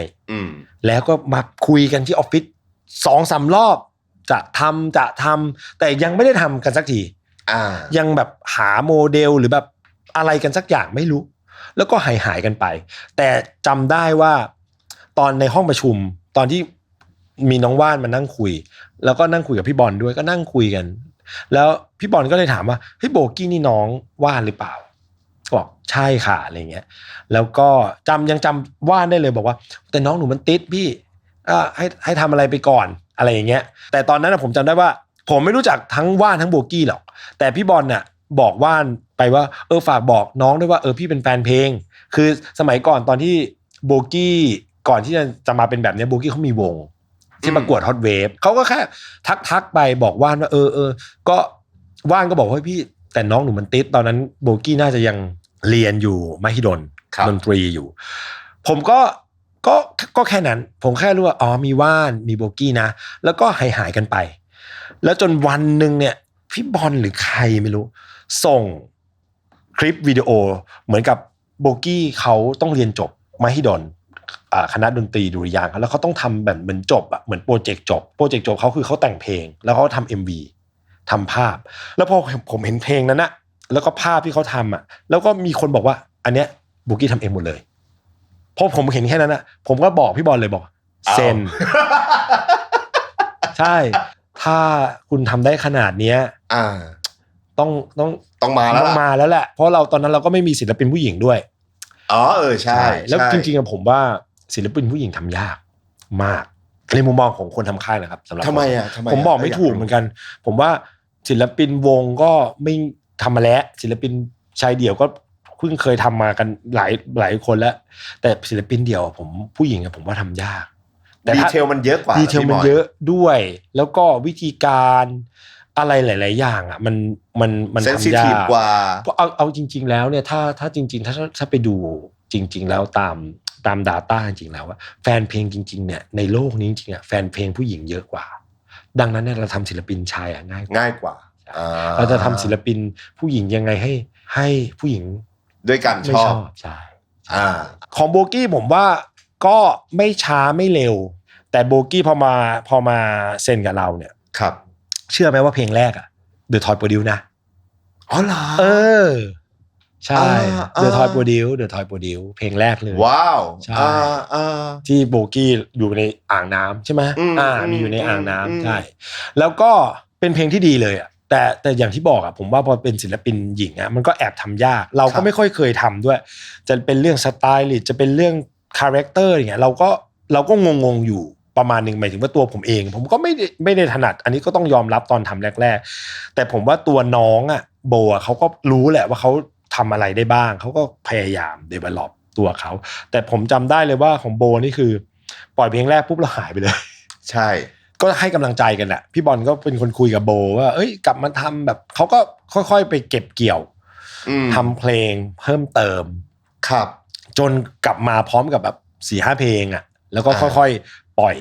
อยไปด้วยเลยแล้วเราก็มีช่วงนึงผมว่าเรื่องนี้ก็ตลกดีเหมือนกันเช่นแบบว่าเราก็พยายามแบบอยากให้เขาเป็นศิลปินเราก็มีช่วงนึงเราก็แบบเฮ้ยพี่ว่าเรามาตั้งใจทำเพลงกันต่อดีกว่าแต่ตอนนั้นโบกี้ก็มีงานร้องเพลงประจำตามร้านเยอะผมจำได้แล้วเราก็พยายามแบบว่าเฮ้ยเดี๋ยวดูจะเป็นศิลปินแล้วไม่ต้องไปเล่นงานแบบงานร้องเพลงมากขึ้นไหมอะไรเงี้ยเราแบบลดไหมแล้วเรามาโฟกัสกับสิ่งที่เราเป็นเราก็ลดงานเราก็บอกแล้วสุดท้ายเนี่ยเชื่อไหมครับว่าโบกี้เคยเป็นพนักงานบริษัทวอเตอร์ดังนะพนักงานประจำอย่างเงี้ยเหรอประจำอยู่3 เดือนนะกี่เดือนไม่รู้ในตำแหน่งกราฟิกใช่ไหมใช่กราฟิกเพราะว่าพอไม่ไปร้องเพลงกลางคืนเขาก็ขายไม่มีรายได้แล้วเราก็รู้สึกว่าเอ้ยแต่ตอนนั้นเขาทำกราฟิกได้ทำนู่นทำนี่ได้จำได้นั่งอยู่ข้างล่างเลยแหละใช่เป็นกราฟิกดีไซเนอร์บูกี้ไลออนนั่งกินมะม่วงอยู่เดินออกไปซื้อมะม่วงปากซอยอยู่เลยจริงแล้วก็ทำเพลงไปด้วยเริ่มทำอะไรมากขึ้นแล้วก็จนเป็นทุกวันนี้แหละจริงๆแล้วเพลงที่แบบกลับมาเชนโบกี้จริงๆคือเพลงอะไรพี่มอยจริงๆผมว่าคนอาจจะรู้จักลงใจใช่ไหมลงใจเนี่ยมันเป็นจุดเปลี่ยนมากแต่ก่อนลงใจมันมีหลายเพลงนะมันค่อยๆมามันค่อยๆมาเรื่อยๆ2-3 เพลงตอนนั้นผมจำได้ว่าเขากลับมาแล้วเขามีมาเป็นก้อนเลยมาเป็นแพ็คมาเป็นแพ็คเลยใช่เพราะว่าจำได้ว่าตอนนั้นเนี่ยโบกี้ออกมาที่แบบพอเนี่ยไอตอนที่พี่มอยบอกผมจำได้ว่าแบบผมชอบแล้วผมก็เลยไปแบบใครวะ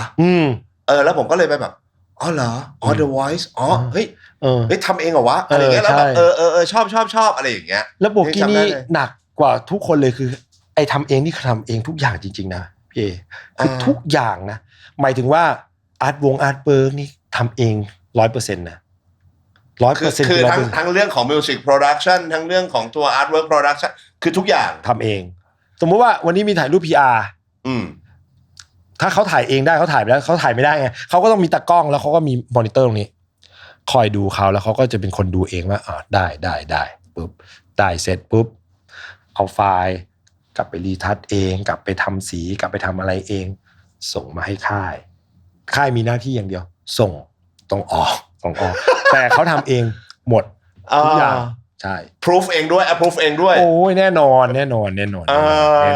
เห็นบอกว่ามันมีเพลงของโบกี้อย่างเช่นเพลงวาดไว้อย่างเงี้ยครับเห็นบอกว่าอย่างตอนแรกเพลงนี้โบกี้ก็ไม่ได้อยากปล่อยคือเขาอยากปล่อยแต่ผมจำได้ว่า เขามีลงใจเสร็จแล้วพอวาดไว้เนี่ยมันเป็นเพลงที่ผมว่าอันนี้น่าจะเปลี่ยนชีวิตเยอะเลยเพราะว่าลงใจคนเริ่มรู้จักเขามากขึ้นแล้วแต่พอวาดไว้เนี่ยผมว่ามันเป็นเมกะฮิตประมาณนึงแล้วเราค่อนข้างมั่นใจแล้วว่าเพลงนี้น่าจะมาอันเนี้ยเราส่วนตัวมันมีความเป็นร็อกด้วยอะไรเงี้ยครับแต่เขาไม่ได้ชอบมากเราก็แบบเชื่อนะอันนี้เชื่อพี่อย่าคิดเยอะลองดู ลองปล่อยดูลองดูไม่แล้วพอปล่อยมันก็เป็นวาดไว้จนถึงทุกวันนี้เพราะว่าบางเพลงเนี่ยที่ตั้งใจมากๆอ่ะมันก็จะไม่เป็นเหมือนวาดไว้เพราะว่ามันอาจจะตั้งใจเกินล้นอ่ะคือมันมีความล้นแบบค่ายก่อนล้นทุกคนแบบมันอาจจะแบบมันไม่ได้มาขนาดนั้นว่ะส่วนมากเนี่ยผมลองไปนั่งคิดอ่ะพวกเพลงฮิตอ่ะมันมาแบบธรรมชาติมากเลยอ่ะแต่กี้นั่งคุยกันก่อนเข้ารายการนะเพลงวงมัสเกเทียเพลงฮิตล่าสุดเนี่ยพิจารณาคือเราฟังตอนแรกแล้วแบบมันจะมาอย่างไรวะเนื้อมันขึ้นมาแบบโคตรเพราะเลยพี่บอยพี่เอฟังเนื้อนะ ฉันต้องทำงานหนักเนื้อขึ้นมาเนี่ยเราก็คิดว่าแบบมันจะไปจบยังไงวะฉันต้องทำงานหนักเข้าใจแต่แบบโอ้โหมันมาแบบเพลงนี้ก็เป็นอีกเพลงหนึ่งที่ปีก่อนที่เรารู้สึกว่าเนี่ยพอเรามีเพลงฮิตแบบเนี้ยค่ายขนาดแบบเราเนี่ยพออยู่ได้เลยแล้วมันก็ทำให้วงกลับมามีงานคนเด็กๆเริ่มรู้จักอย่างวงอย่างมัสเกทีก็เป็นตัวอย่างเหมือนกันที่หายไป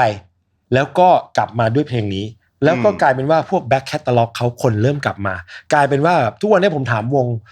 ว่าเฮ้ยเวลาเราไปเล่นตอนนี้ใครดูเพราะว่าจริงๆแล้วอะวงมัสเกทีก็มีอายุอานามแบบประมาณนึงแล้วแต่กลายเป็นว่าเด็กๆทั้งนั้นเลยอะกลับไปฟังแต่มัสเกทีเพลงดีทุกเพลงดีชิบหายใช่เพลงดีชิบหายเลยอ่ะใช่เวลาศิลปินเขาเฟลอะครับมีมันแน่ๆอยู่แล้วอะมีครับพี่มอยกับค่ายเรา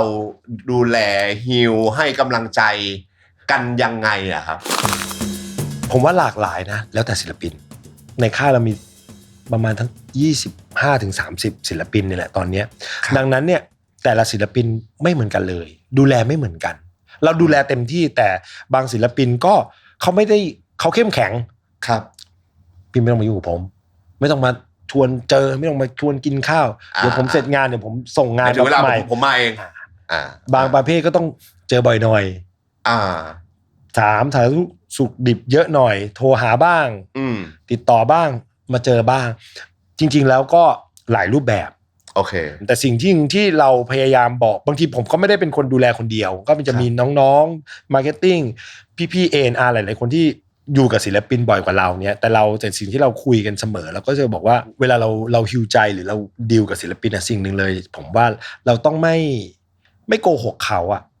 แบบจริงใจอะเพราะว่าผมบอกว่าเราลงเรือลำเดียวกันอยู่แล้วยังไงกูก็ข้างมึงอะมันมีความรู้สึกว่าเราสามารถพูดกับเขาตรงๆได้เราสามารถแบบบอกเขาตรงๆได้ในบางเรื่องที่แบบมันทำให้เขาเฟลเฮ้ยทำไมเดือนนี้ผมไม่มีงานเลยวะพี่ทำไมวะ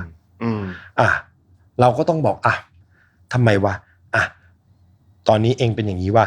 เพลงฮิตเองยังไม่มาเศรษฐกิจมันเป็นอย่างนี้ค่าจ้างมันเป็นอย่างนี้เราต้องไปแข่งกับคนพวกนี้อยู่ค่ายอื่นก็มีศิลปินเราลองย้อนกลับไปว่าถ้าเราเป็นเจ้าของร้านเหล้าเจ้าของร้านบาร์เราจะจ้างใครเราก็ต้องพยายามให้สอนให้เขาเห็นว่ามันมีมุมของคนอื่นด้วยบางเรื่องมันไม่ใช่เรื่องที่เราหรือพี่จะช่วยตัดสินใจเองได้หรือจะทำให้เองได้ในสิ่งนี้บางทีดังนั้นเราต้องทำไงวะเฮ้ยเราต้องไปแต่งเพลงเพิ่มว่ะเราต้องเล่นให้ดีขึ้นว่ะเราต้องเล่นให้มันสนุกขึ้นว่ะเพราะฟีดแบ็กมันเป็นแบบนี้มาเขาจะบอกว่าเฮ้ยเองมีเพลงฮิตแล้วแต่แบบเองยังเล่นไม่สนุกอันนี้คือแฟกต์ไม่ไหมคือบางทีเราก็เกรงใจบางทีเรามีบางวงเพลงเริ่มดีแล้วไปส่งไปร้านเหล้าแล้วร้านผับบาร์โบรกเกอร์กลับย้อนกลับมาบอกร้านเหล้าเขาบอกเฮ้ยใช้วงร้านเล่นมันกว่ามีเจ็บปวดไหมก็ต้องเจ็บปวดแต่เราบางเรื่องเราก็ต้องบอกน้องเราตรงๆบ้างว่ามันเป็นฟีดแบ็กครับซึ่งแน่นอนอันนี้เราก็ต้องมันก็ต้องสู้ใช่ป่ะเราไม่ใช่นักดนตรีอาชีพเว้ยเราเป็นศิลปินแต่พอเราไปอยู่ตรงจุดนั้นเนี่ยคนคาดหวังแบบนั้นทำไงได้ซ้อมใช่ไหมdevelop โชว์ยังไง พี่NR ช่วยยังไงได้บ้างลองไปปรึกษาพี่ต่างๆที่เขาเคยไปเจอร้านแปลกๆไปเจอสถานที่เฮ้ยเขาดีลยังไง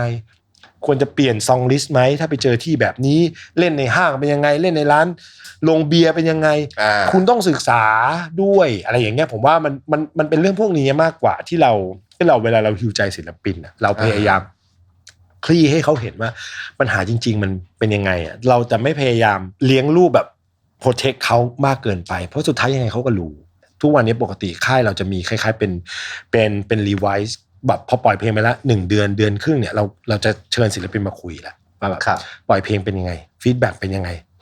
ในสตรีมมิ่งเป็นยังไงวะคนฟังกี่คนใครบ้างเป็นไปตามที่เราคิดกันไว้ไหมวะเราเข้าใจแหละมันเป็นการที่มันเป็นเรื่องฟิลซะส่วนใหญ่แต่บางทีเราต้องเอาแฟกต์มาคุยบ้างให้เขาเห็นบ้างว่าแต่เราไม่ได้เอาแฟกต์เนี่ยมาตัดสินใจในการทำงานกับศิลปินนะแต่เราเอาข้อมูลบางอย่างมาเพื่อให้เขาเข้าใจว่าเพราะบางทีเนี่ยเรื่องแบบนี้มันพูดลำบากถ้าเราไม่มีตัวเลขเราไม่มีข้อมูลมาให้เขาดูแต่บางทีข้อมูลพวกนี้บางทีเราก็แต่ผมสังเกตแล้วเวลาออกมาว่าเนี่ยมึงไม่ค่อยฟังกันหรอกไม่แทบจะไม่ดูเลยก็รอแต่ว่าเองใหม่เป็นอย่างนี้อะไรแต่เราบอกเฮ้ยมึงดูไว้ก็ด้วยบ้างต้องดูมันก็เป็นประโยชน์มันเป็นประโยชน์กับเองล้วนๆเลย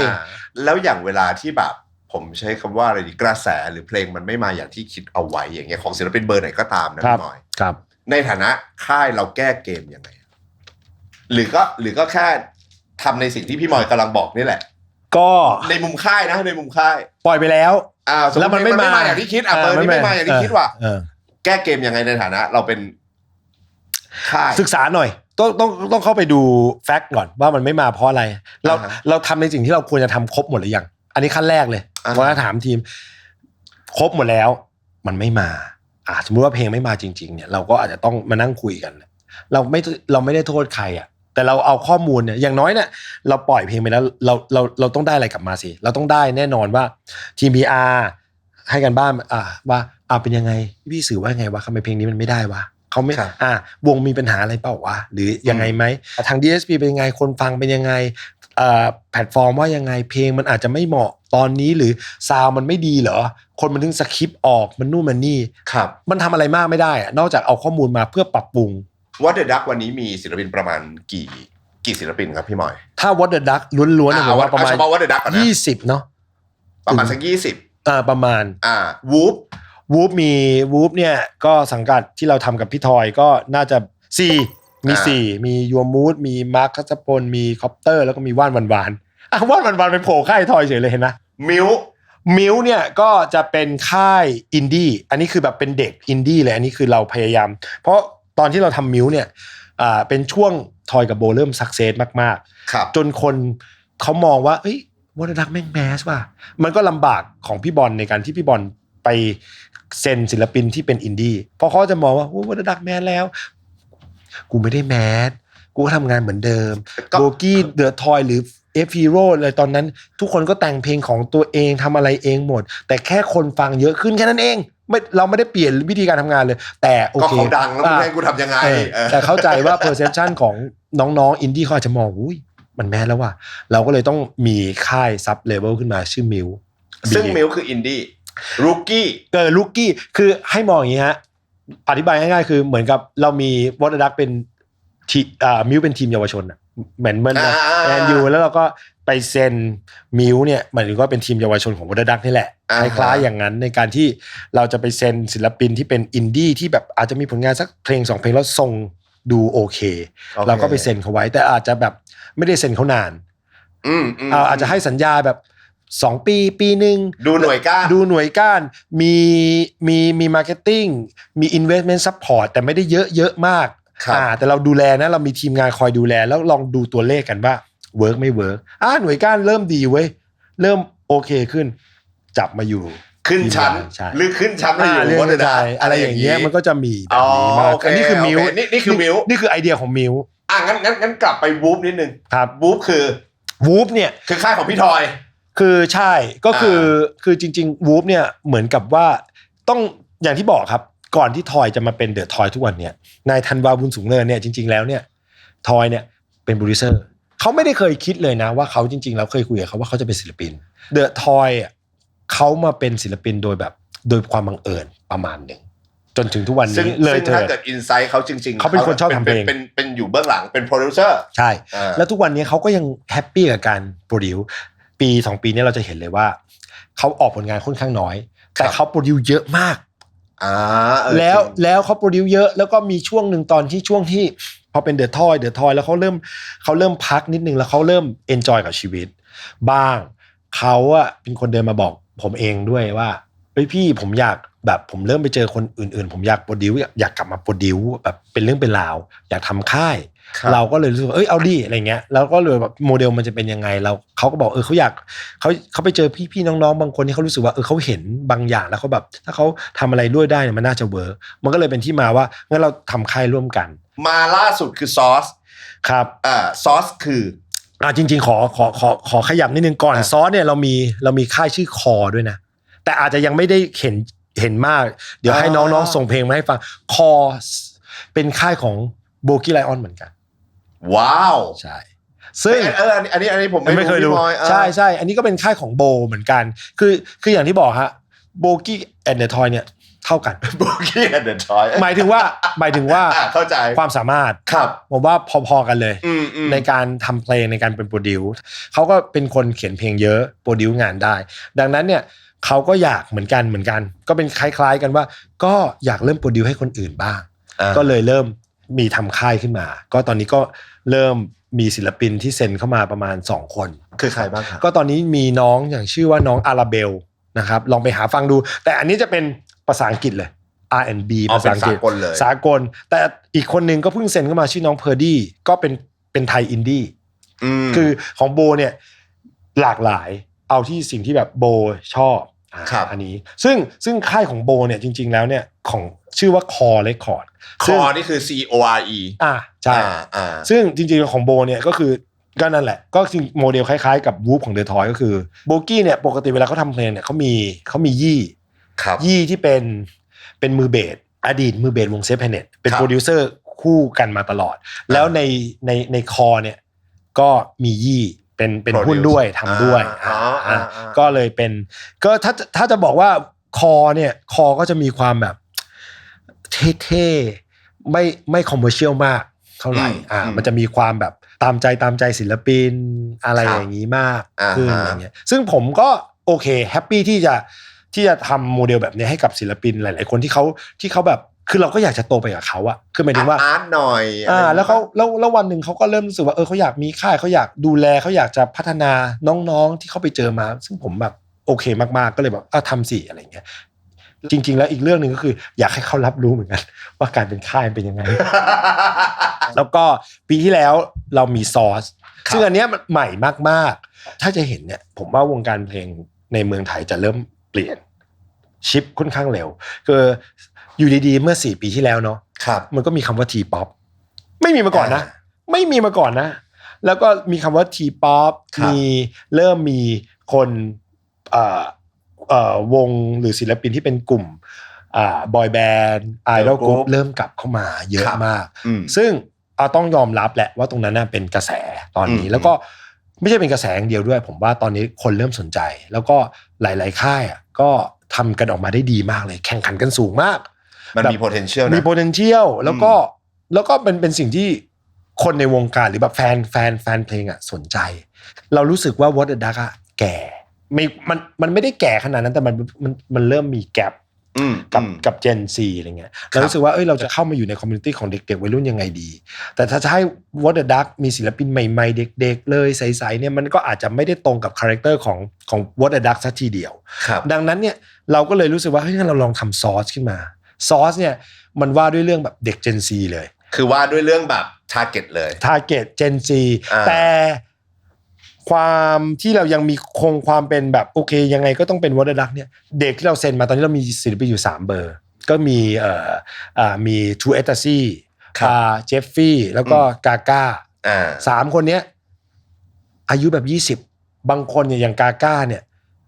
น่าจะ18-19ด้วยซ้ำเพิ่งเรียนปี1ตอนมาเซ็นสัญญายังใส่ชุดนักเรียนกรุงเทพคริสเตียนมาอยู่เลยไอ้กาก้านี่คือเจ้าของเพลงไอ้เนี่ยมาเตดีอีเคยได้ยินไหมฮะอะไรพวกเนี้ยก็จะเป็นเด็ก ที่ร้องเพลงผมก็ไม่รู้ว่าเขาจะเรียกว่าแนวเพลงอะไรก็เป็นแบบฮิปฮอปป๊อปบับเบิ้ลกัมแบบลูปเป็นบีทอย่างเงี้ยเราก็เลยเริ่มสนใจ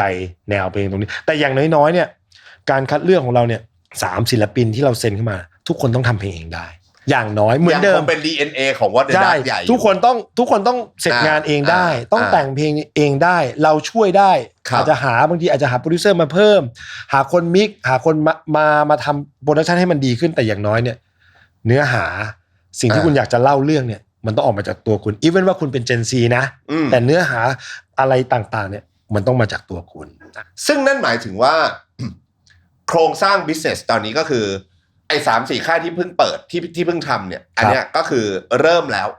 หมายถึงว่าเริ่มที่จะทำ business ได้แล้วใช่ทุกค่ายเลยพี่มอยบอกว่าบอยแบนด์ก็เดี๋ยวจะมาอันนี้อยู่ภายใต้ไหนฮะภายใต้บ้านไหนฮะให้ทายไม่ใช่บ้านใหม่โหไม่ซอสก็คอวูฟครับเดอะทอยเหรอใช่เป็นสิ่งที่ผมว่าอันนี้น่าจะเป็นครั้งแรกนะพูดได้เนาะเป็นที่แรกที่เล่าให้ฟังว่าทอยอยากทำแบบอยากลองจริงๆทอยอยากลองทำมาสักพักนึงแล้วแต่เรายังไม่ได้แบบมั่นใจอย่างที่บอกครับถ้าเราจะทำอะไรกันเราก็อยากจะมั่นใจว่าเราทำออกมาให้ดีมีคนมาถามว่าเราจะทำเมื่อไหร่แต่เราก็ยังไม่ค่อยเราก็กล้ากลัวแต่คราวนี้เนี่ยวันนึงเมื่อปีก่อนทอยเดินมาบอกผมว่าเราอยากทำของเราที่เป็นแบบบอยแบนด์ในสไตล์ของพวกเรากันดีกว่าอะไรเงี้ยคืออย่างที่บอกช่วง 2-3 ปีที่ผ่านมาทอยอาจจะไม่ได้ปล่อยผลงานของตัวเองเยอะแต่ทอยก็โปรดิวซ์ขุกหลังบ้านก็ทีป๊อปผมว่าทุกวงอ่ะทอยโปรดิวซ์ให้หมดแล้วใช่ไหมฮะ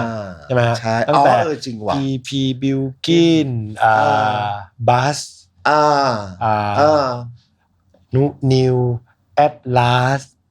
ไปหมดแล้วเหมือนกันนะไปหมดแล้วเขาก็เริ่มรู้สึกว่าเขาเริ่มพอเข้าใจเขาเริ่ม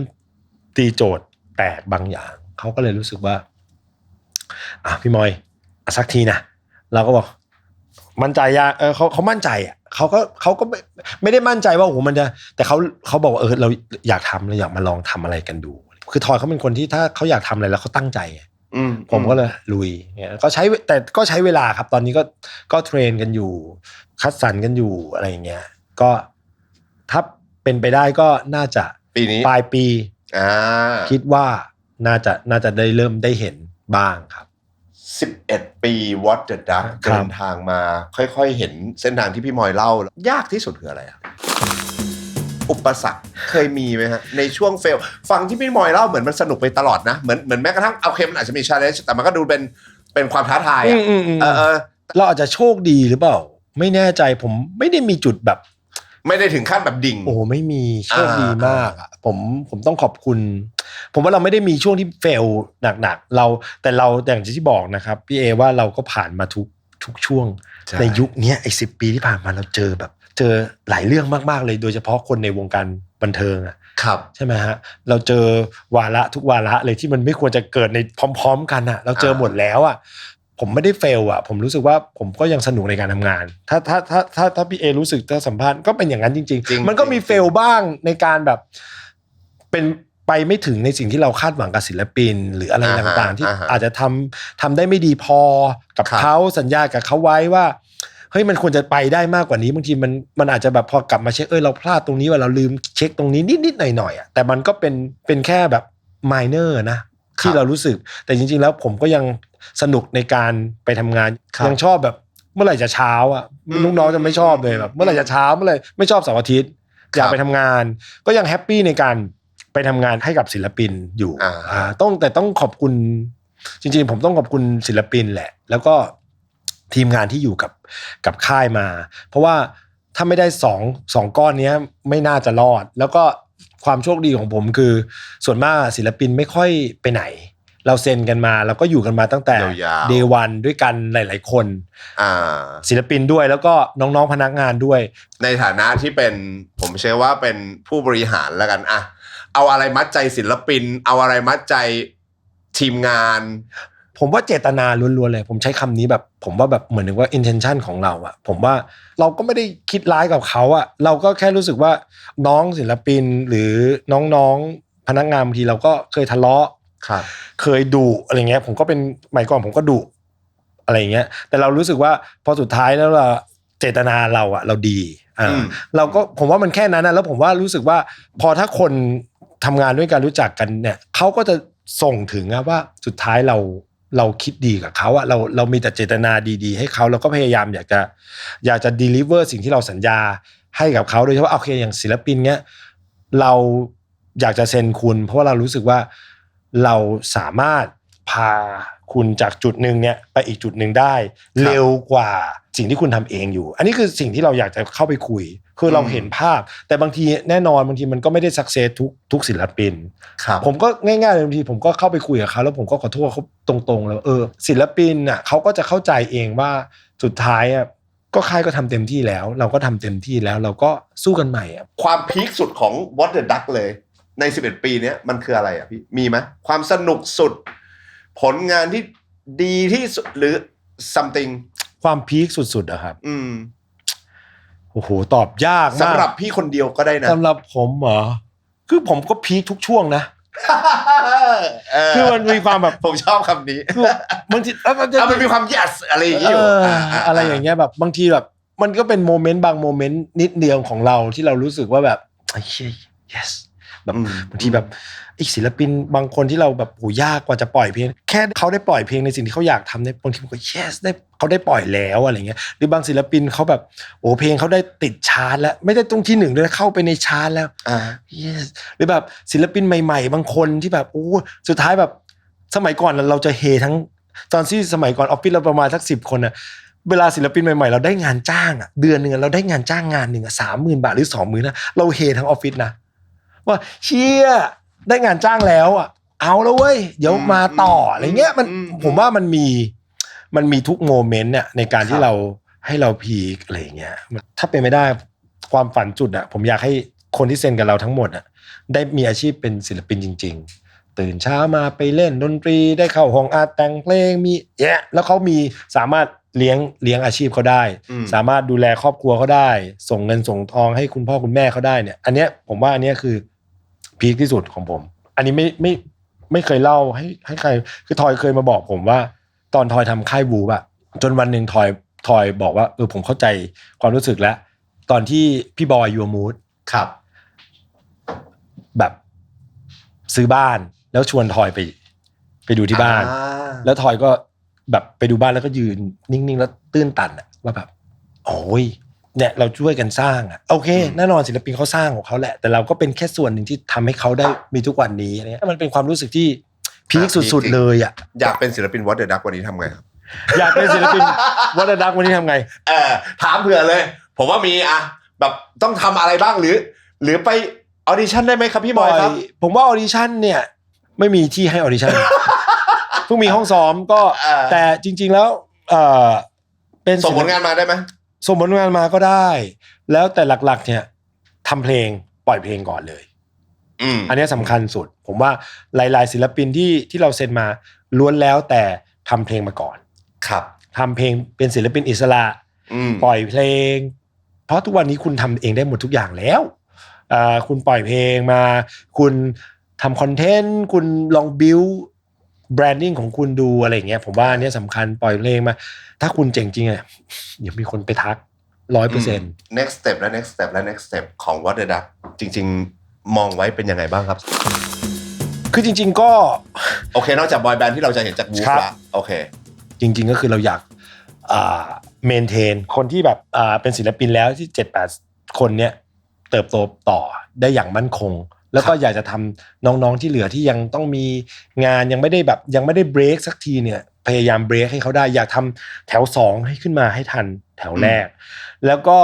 อีกอันนึงที่อาจจะได้เห็นจากเรามากขึ้นเราพยายามอยากจะเริ่มลองออกไปข้างนอกบ้างสิหมายถึงว่าในการที่แบบออกไปลองดูตลาดที่เขาเรียกว่าเป็นตลาด international บ้างเนี่ยซึ่งเราก็จริงๆเราก็พยายามมาตลอดแต่ผมว่ามันยากมากแต่ปีหน้าอาจจะเห็นเราออกไปลองดูตลาดข้างนอกมากขึ้นแหละเราเป็นแค่การลองนะไปลองดูตลาดแต่คงไม่ได้แบบโอ้โหไปตลาดไกลมากมันน่าจะเป็นตลาดในเนี้ยใน Southeast Asia ในอาจจะเป็นจีนด้วยอะไรอย่างเงี้ย ก็ลองดูซึ่งตอนนี้ก็จะมีหลายๆศิลปินหลายๆโปรเจกต์เราที่เริ่มเห็นศิลปินเราได้เริ่มออกไปข้างนอกบ้างอะไรเงี้ยครับทำไมถึงใช้ชื่อ What the Duck แล้วจริงๆแล้วคำว่า What the Duck อ่ะความหมายของมันจริงๆแล้วมันคืออะไรอ่ะพี่เอาจริงๆนะถ้าแบบตอบแบบจริงๆมันไม่ได้มีความหมายอะไรขนาดนั้นเลยนะถ้าเอาจริงๆเนี่ยมันคือจะตั้งบริษัทกันนั่งคุยกัน3คนวันนั้นย้อนกลับไป okay. ไม่รู้จะชื่ออะไรแล้วจนถึงว่าวันนี้แม่ต้องตั้งชื่อแล้วนั่งกันอยู่ในห้องประชุมมายังไม่มีชื่อที่ถูกใจพี่ออนเดินกลับบ้านแล้วคงไปบ่นงึมงำว่าไม่ตั้งชื่อบริษัทไม่ได้ลูกสาวพี่ออนก็เหมือนกับแบบแค่แบบเปล่งเสียงออกมา What the duck แค่นั้นเอง How about what the duck อะไรเงี้ยแค่นั้นเองจริงๆอันนี้คือความจริงเลยแต่เราพอได้ชื่อมาเนี่ยเราก็มานั่งคิดกันว่ามันจะดีจริงไหมวะแต่แบบพอลองซาวเสียงดูแล้วแบบชื่อมันโอเคมันสามารถมันเป็นแบบ double meaning ได้คือ duck เนี่ยผมว่าเป็ดอะสำหรับเราชอบนะแล้วเราก็รู้สึกว่า branding ในบ้านเมืองเราเนี่ยเวลาเราทำบริษัทอะไรเนี่ยถ้าเป็นบริษัทที่เกี่ยวกับสัตว์อะคนจะจำได้ง่ายก็เรียกดักมันก็ใช่ไหมสัตว์กับคนไทยเนี่ยน่าจะจำอะไรได้ง่ายแล้วดักอีกคำหนึ่งเราก็มองว่าเป็นมาจากคำว่า production เราก็รู้สึกว่าว่าแต่ production ก็คือแบบproduction คือหมายถึงว่ามันก็เลยย้อนกลับไปว่าตอนที่เราคุยกัน3คนคุยกับพี่บอลนะคุยกับพี่ออนว่าสุดท้ายเนี่ยถ้าเราจะทำค่ายเนี่ยสิ่งหนึ่งเนี่ยที่เราจะต้องแบบทำแล้วเราต้องสู้กับค่ายอื่นได้เนี่ยโอเคบัดเจ็ตในการทำมาร์เก็ตติ้งเราจะสู้ไม่ได้แต่อย่างน้อยเนี่ยโปรดักชันน่ะคุณภาพของเพลงคุณภาพของศิลปินที่เราจะส่งออกไปมันต้องสู้เขาได้ว่ะมันก็เลยแบบคำว่าโปรดักชันมันก็ย่อมาจากดักมันก็เลยเป็น What the Duck ถึง11ปีผ่านไป What the Duck คือ What the Duck ก็ยังเป็นค่ายเพลงค่ายระดับกลางแล้วก็ยังซื่อสัตย์ในการที่เราอยากจะช่วยพัฒนาศิลปินคนรุ่นใหม่ที่แบบมีคาแรคเตอร์มีไอเดียต่างๆเป็นของตัวเองเนี่ยแล้วเราเชื่อคือก็ไม่ใช่ทุกคนต้องบอกว่าต้องเป็นสิ่งที่เราเชื่อด้วยหมายถึงว่าตัวค่ายตัวพี่บอลตัวเราตัวพี่ออนตัวทีมงานเนี่ยเชื่อในตัวเขาว่าถ้าเขามาอยู่กับเราเนี่ยเราสามารถพาเขาไปต่อได้อันนี้คือ What the Duck ผมว่าโดยที่เราเชื่อในตัวเขาจริงๆนะเรามีหลายๆศิลปินที่เราชอบมากด้วยแต่เราคิดไม่ออก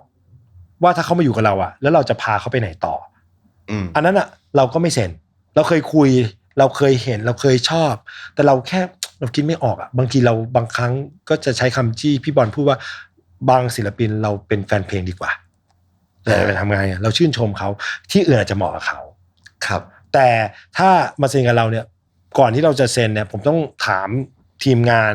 ทุกเกือบทุกคนเลยว่าเราจะเซ็นวงนี้แล้วนะเรามั่นใจใช่ไหมว่าเราจะพาพี่หรือพาน้องเขาไปต่อได้ถ้าเรามั่นใจเราเชื่อเขาเซ็นมันเป็นแบบนี้มันก็ยังเป็นยืนยันว่าก็ยังเป็นพื้นแต่เรื่องอิสระเนี่ยเราชัดเจนเป็นที่ให้ทุกคนมาวาดมาวิ่งมาพาเราไปไหนตรงไหนแล้วเราจะเป็นซัพพอร์เตอร์ที่ดีครับฮะแล้วสำหรับแฟนๆแล้วก็คนฟังเพลงล่ะครับในมุมของคนฟังเพลงคนมิวสิกเลิฟเวอร์อะไรอย่างเงี้ยพี่มออยากให้เขามอง What the Duck เป็นแบบไหนโอ้โหตอบยากมากเลยก็ไม่กล้าจะไปบอกเขาว่าเขาจะมองไงก็คือก่อนอื่นถ้าใครผ่านมาเห็นก็ต้องขอบคุณคนฟังเพลงที่แบบได้มาสนับสนุนได้มาฟังเพลงศิลปินในค่ายเราได้มาฟังบ้างอาจจะชอบคนนี้อาจจะไปดูคอนเสิร์ตคนนั้นอันนี้ต้องขอบคุณจริงๆแล้วก็คงไม่กล้าที่จะไปบอกอะไรเขาหรอกแล้วก็อยากจะฝากบอกว่าถ้าชอบก็จะบอกว่าอะไรดีก็เราก็คงยังจะพยายามแหละคัดสรรและพัฒนาศิลปินภายใต้ค่ายเราเนี่ยแล้วก็น้องๆใหม่ๆเนี่ยพยายามจะคีปสแตนดาร์ดของเราเรื่องเพลงเรื่องอะไรต่างๆให้มันยังมีกับสแตนดาร์ดนั้นอยู่แล้วก็อยากจะพยายามผลักดันปล่อยผลงานออกไปเรื่อยๆแล้วก็ถ้าแฟนเพลงพี่ๆน้องๆมิวสิกเลฟเวอร์ชอบก็ยินดีครับหรือแบบมีโอกาสก็เดี๋ยวเราก็คงจะมีจัดคอนเสิร์ตทำเมอร์ชันไดส์จะทำอะไรต่างๆก็ลองมาซัพพอร์ตกันได้ จริงก็คงไม่ได้ไปกล้าขออะไรพี่ๆเขา ชอบพี่หมอยมากขอบคุณครับ ขอบคุณครับ